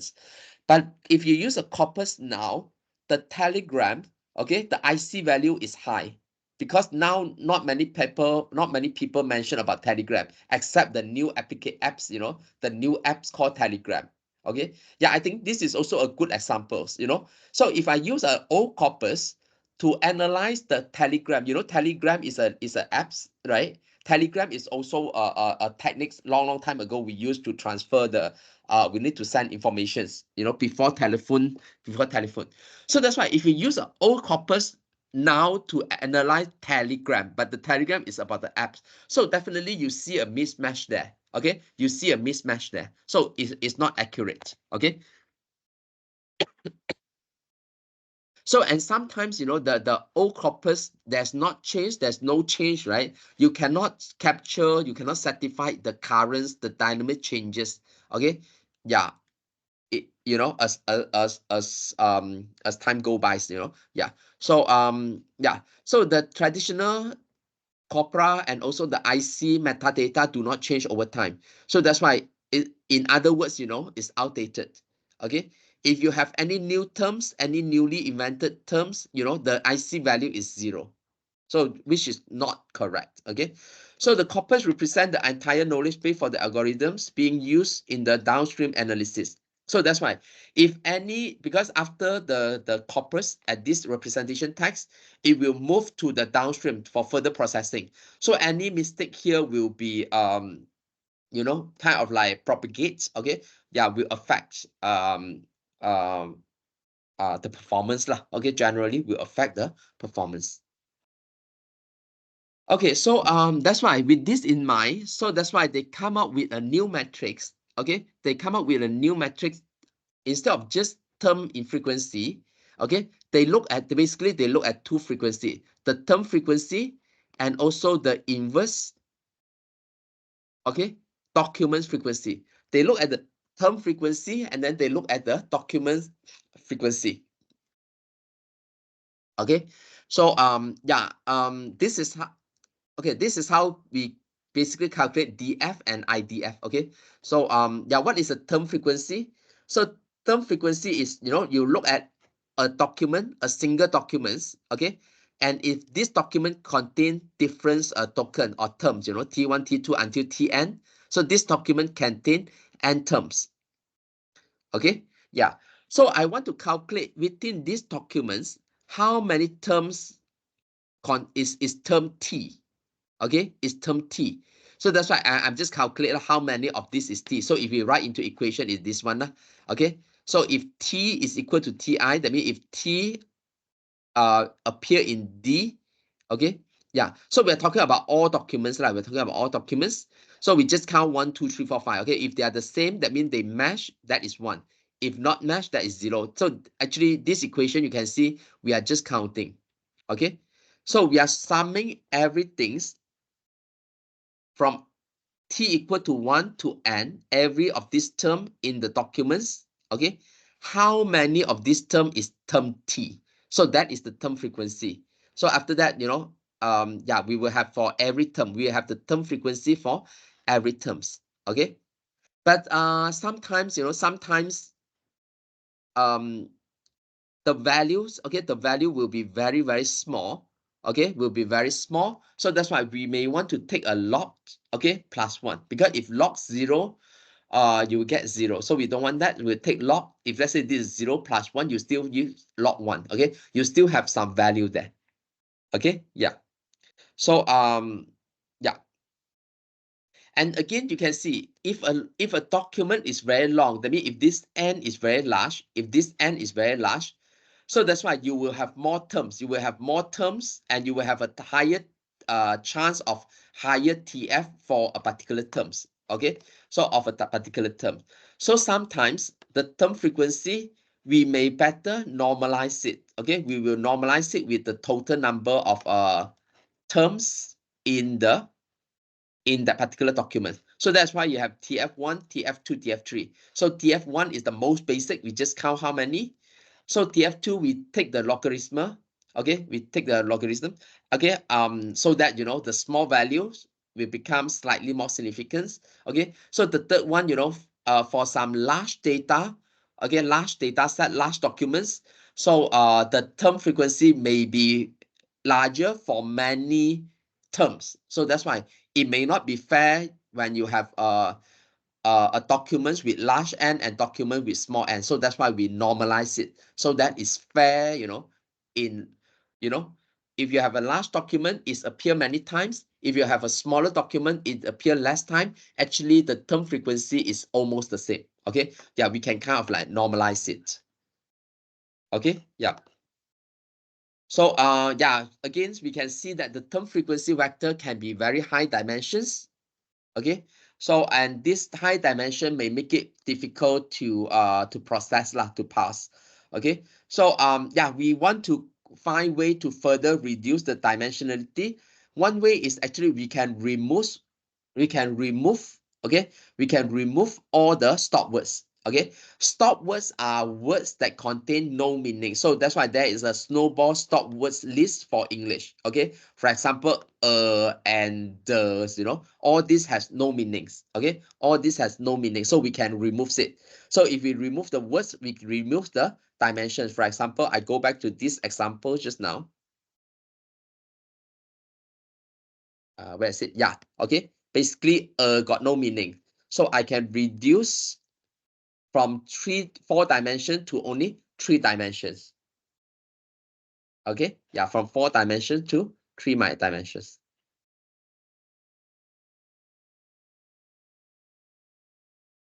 Okay, so that's what we remove the stop words. Okay, yeah. Another way to reduce dimensionality is to store a term and its frequency only if the term appear at least once in the document. So yeah, if there's some words that doesn't appear in the document, we can just remove them completely from the vector. Okay, from the vector, so that we reduce the dimensions. Okay, because in this corpus we don't see that word, so that's why we can just remove it. Okay, yeah, I think I will stop for another 5 minutes. You give me rest a while, and then yeah, we will continue with the remainings. Okay, so another 5 minutes. We come back at 8:55, and then I can finish by 9:30. Okay.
Okay, let's continue. We are still at yeah, the pre-processing part. Okay, so we also, I think we discussed before, the lemmatization and stemming can also reduce the dimensionality.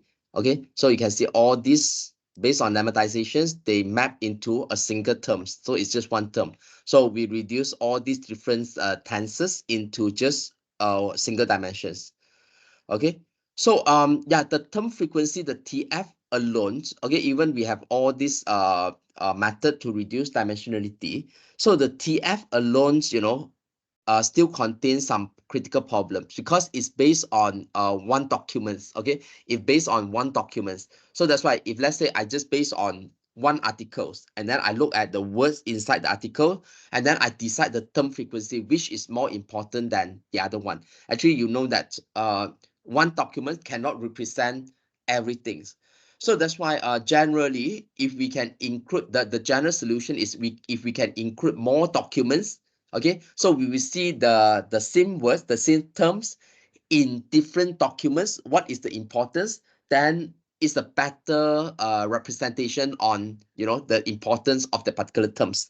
So that is where they introduce this what they call the inverted, okay, documents frequency IDF. So that's how they come with term frequency, inverted document frequency, okay, IF, TF, IDF. Okay, so they inversely corresponding to the documents frequency. So the document frequency is we just want to count how many document contain that words. Okay, so that is why this is how the document frequency is calculated. So we just calculate in how many documents. Okay, yeah. So and let's say all these documents, you know, belong to a corpus. Okay, sorry. Yeah, D is the corpus. This corpus contain n documents. Okay, this corpus contain n documents. So previously we just looked at one documents. So now it's not. We will check every documents and we see which document contain the term T. If they contain the term T is 1. Okay. If the whole document doesn't contain the term T is 0. So basically we are calculate out of this n out of this n, this is n, sorry, this is capital N. Okay, out of these n documents, how many document contain term T? Okay, so we calculate this the documents frequency and then the inverted document frequency, and then we also take a log. So it's log n divided by this df. Okay, why plus 1? Because I don't want divide by 0. Okay, if the df is 0, so n divided by 0 will give you infinity. It doesn't make yeah, the calculation will be complicated. So that's why there's a plus 1 here, and they use log to reduce to avoid very small numbers. So it's very much the same. Okay, so words with higher IDF tend to be more meaningful. Okay, so if the IDF is higher, so it's more meaningful over here, over the entire corpus. Okay, yeah. So you can see all words having the same DF value receive the same IDF value. So that's why, but if let's say we multiply with DF, that will give you difference. Okay, so you see, you will say, okay, out of this n document, 5 document contain two terms. Okay, for example, he and she. Okay, for example, he and she, two terms. Okay, and out of all these n documents, there are 5 document contain he and 5 document contain she. So that's why he and she will have the same IDF. But he and she may have different TF in different documents. So that's why when we multiply with TF, when we calculate the TF ITF, okay, so the he and she, all those, they have the same IDF, they have the different TF IDF because the term frequency is different. Okay, because sometimes, you know, you can imagine the words he will appear more than she. Okay, because when we don't know whether it's a he or she, we always use a he. Okay, yeah, so yeah, so that is why they may have a difference TF, and they have a different TF IDF. Okay, yeah. So TF IDF score was higher. Okay. Um that appear more often in the document, but occurs less often across all documents in the corpus. Okay, that means in one document it appear very often, but in many different documents it appear not that much. Okay, so then they will have a high TF ITF.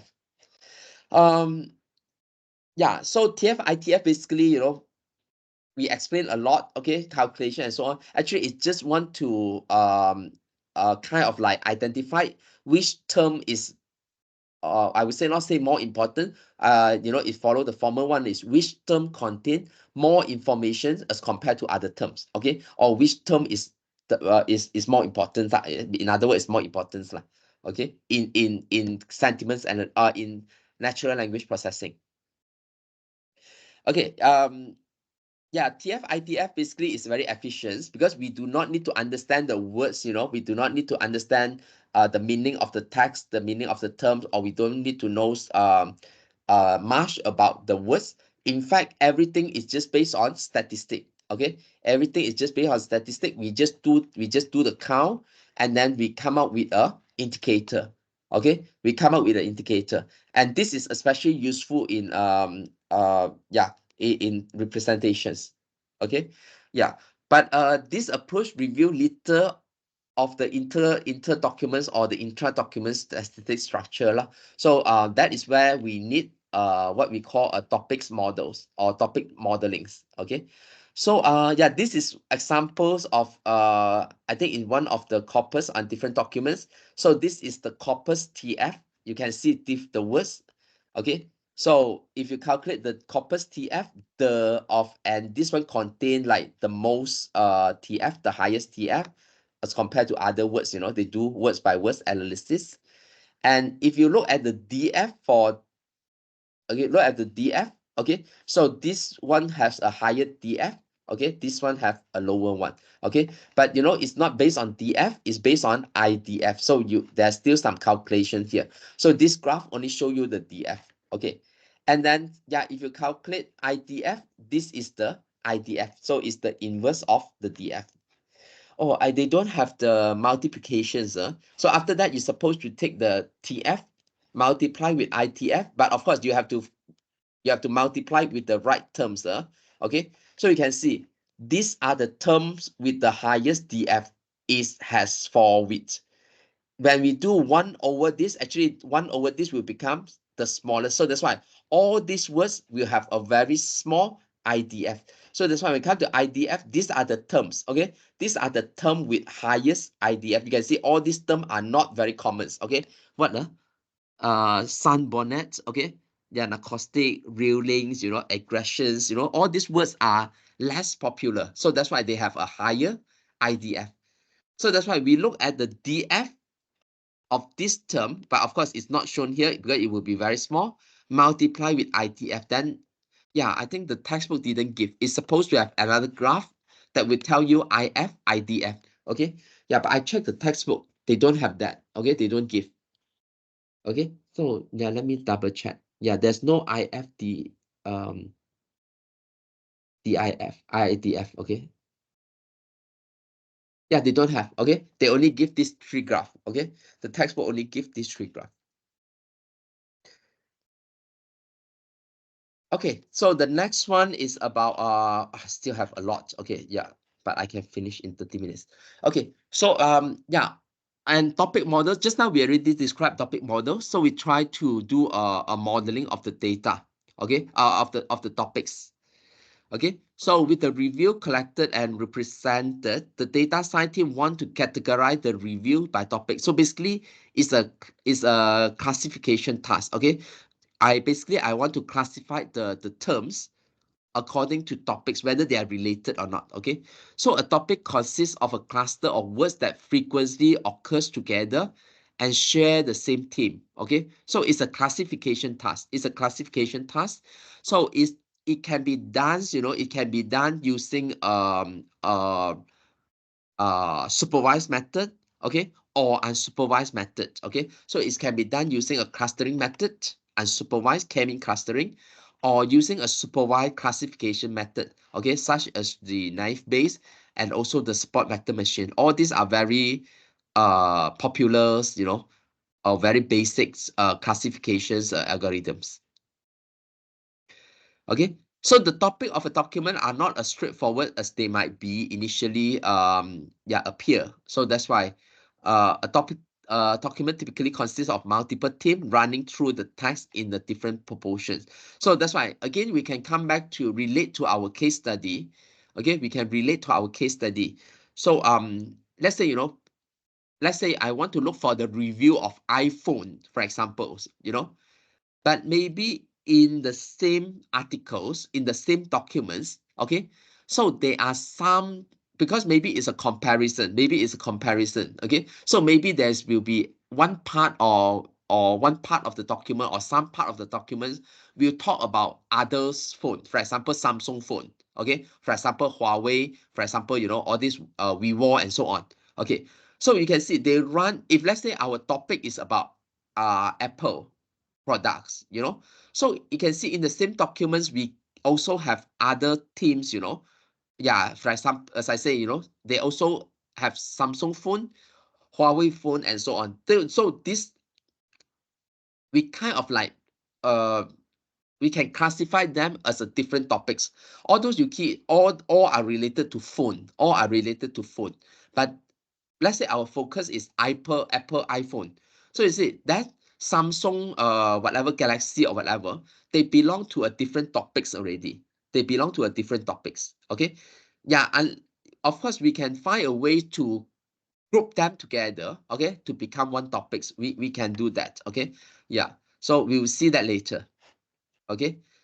Yeah, so that's why a more feasible and prevalence way, okay. So yeah, instead of using this one, so another way is you can use topic modelings, okay, so which are tools to automatically organize, search, understand, and summarize, all the informations, okay, from a vast amount of informations.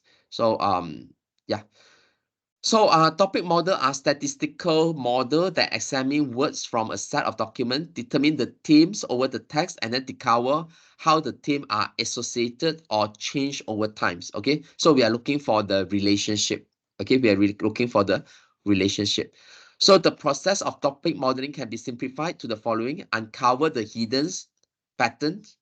Okay, and then within the corpus, and then annotate the documents according to these topics, and then use annotations to organize, search, and summarize text. Okay, so but after all, actually I see some research, they are still using clusterings, to do these three tasks. Okay, to do these three tasks.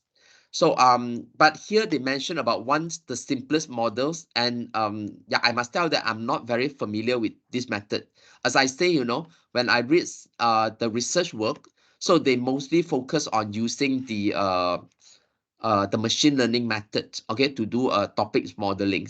So yeah, but this methods is quite straightforward. It's based on generative probability model. That means it's based on probability. It's still based on some countings, some statistic. So yeah, this is one example of this Lattice Dirichlet A is what allocations. So this topic modeling methods. So that's why yeah, this is kind of like the outcomes. So if you see, based on the corpus, they identify 4 topics here. They identify 4 topics. So somehow they just use different color. So some topics here, okay. And then from the informations content information calculated, okay. So they kind of like have a list of topics, a list of words or the terms, or the tokens, okay, that is most important. So for example, you can see the list related to problems, or this list, the first one is problem. So that's why we say this is a problem list, okay. So the words that are very important, or we follow the sequence, is techniques, games, play, to follow the importance, okay. So the most important one is kind of like the topics. So there is another topic is on policy. Some of the important words is, for example, reinforcement. Although they have the same, so it can be policy or reinforcement, okay. So we just randomly choose policy because they are the same. And then states, models, all these words are related to policy. Okay. And then we have neural, neural learnings, neural networks, neural system, all these are related. Okay. So the highest one is neural. And then we have report, okay, technical paper, university. So all these are again kind of related, okay, again kind of related. So and the report is the most important one. So we have identified the topics. We have identified the topics, okay. So and then from here, from the words, we do the topic assignment. From here you can see based on colors, okay, and then from here we can have the topics proportions or the topics distributions, okay, for each documents, okay. Yeah, so this is of course we do not go through the very details algorithms, but this is one way of doing LDA, okay, one way of doing LDA. Okay, so yeah, continue from for this task, okay. After we have the topic models, we models according to the topics. So the next one, based on the case study, we want to do sentiments analysis, definitely. Okay, definitely we want to do sentiment analysis because we want to understand that, the consumer perceptions on our products. So that is sentiments. Okay. So yeah, so the data science team may want to identify the sentiments in user comments and reviews of the products. So yeah, so that's why they relate on the topics, and then they based on the keywords, they analyze the sentiments. Of course, there are some other process that we use in sentiment analysis. Okay, so basically, sentiment analysis is the task that use statistic and natural language processing to mine opinions. Okay, so to determine the opinions, or in other words, actually to determine whether it's a positive sentiments or a negative sentiments. Okay, to identify and extract the subjective informations from the text. Okay, so yeah, very early works, like I say, about 20 years ago, when I start doing sentiment analysis, we always use the movie database. Yeah, it's IMDb. Okay, so we very much look at the sentiment at the documents level. Okay, that means we analyze the whole review of a movie, and then we just say, oh, this movie is based on this review, this movie is positive or negative, good or bad. Okay, but nowadays that in a single documents, there are some positive and some negative comments. Okay, so that's why the more later works, they look at the sentiment analysis at the sentence level, not just at a documents level. So it become more complex. We are not looking at, oh, I read this document, it say the movie is not good. Okay, it's not just like that. Okay, we look at every sentence level, and then we try to kind of like rate, what are the positive sentiments from this article, what are the negative sentiments from this article, okay, based on the sentence.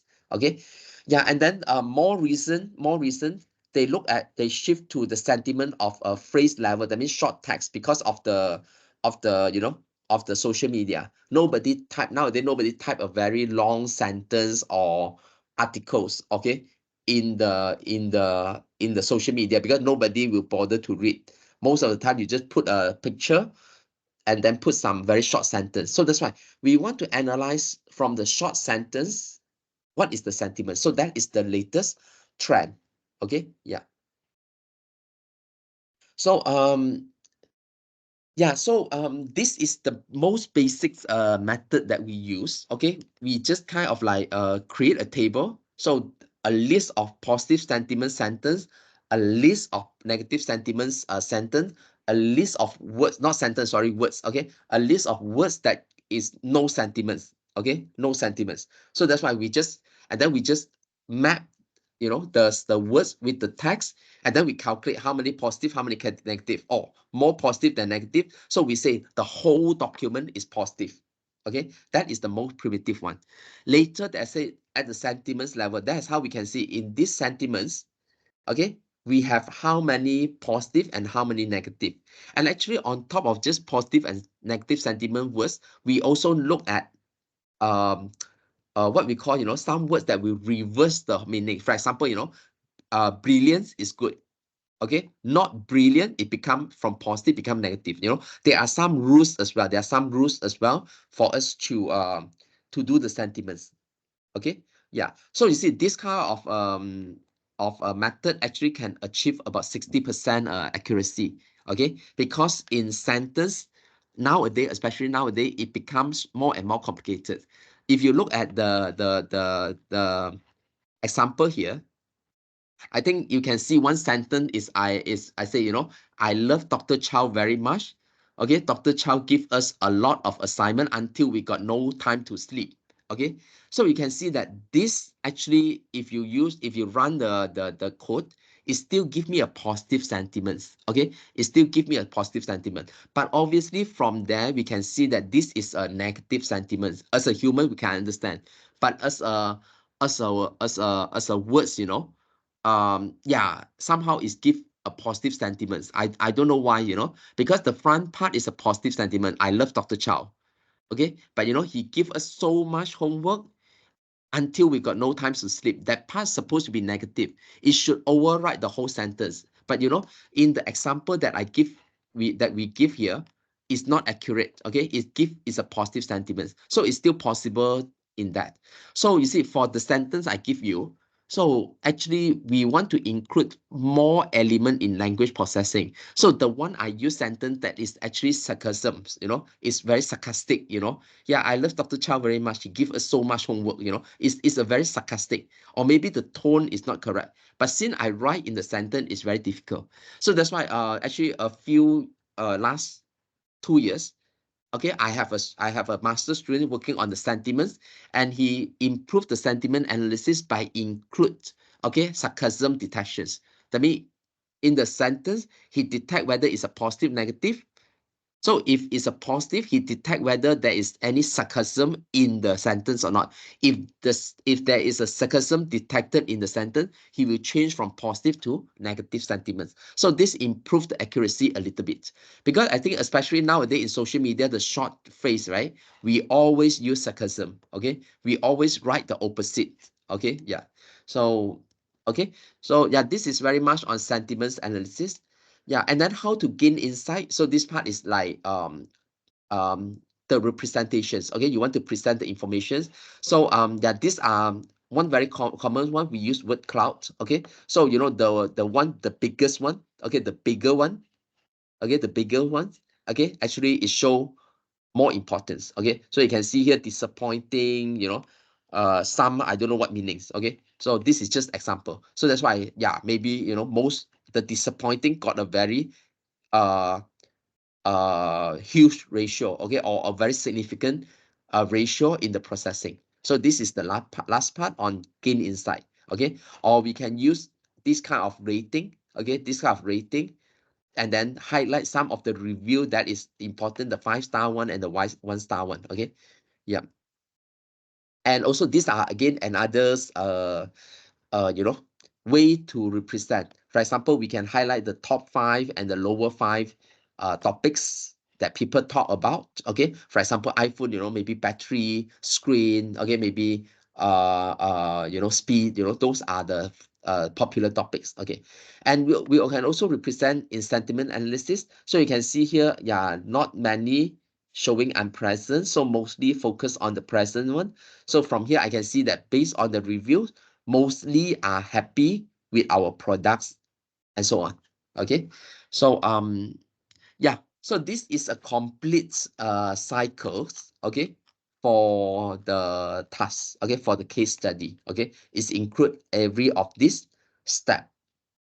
Okay, so yeah, you may need a little bit time to digest, because there are a lot of new information in text processing. Is new to us. Okay, yeah, because like I say, even conventionally when we do the sentiment analysis, it doesn't involve so much calculation or so much step.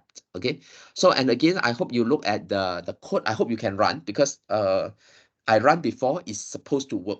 Okay, so yeah, you can you can play with the code and look at the sentiment analysis. This example is based on sentiment analysis. Okay, and some pre-processing. Okay, and some pre-processing. Okay, yeah. So I think that's all for lecture 11. Okay, so yeah, I have done lecture 10 and 11 both online. So yeah, I will see you all next week. another Saturdays, physical. So that's why if you have any questions or any part related to these two topics is not clear, we can always have discussions during the time. Okay. So yeah, I think that's all for today. I will not do Q&A. We'll do the Q&A when we meet physically. Okay. So I think that's all for today. So thank you for those joining. Okay. And for those watching the recorded one, make sure you record your attendance. Okay. So yeah, thank you so much. Thank you, Doctor. Thank you. Bye bye. Good night.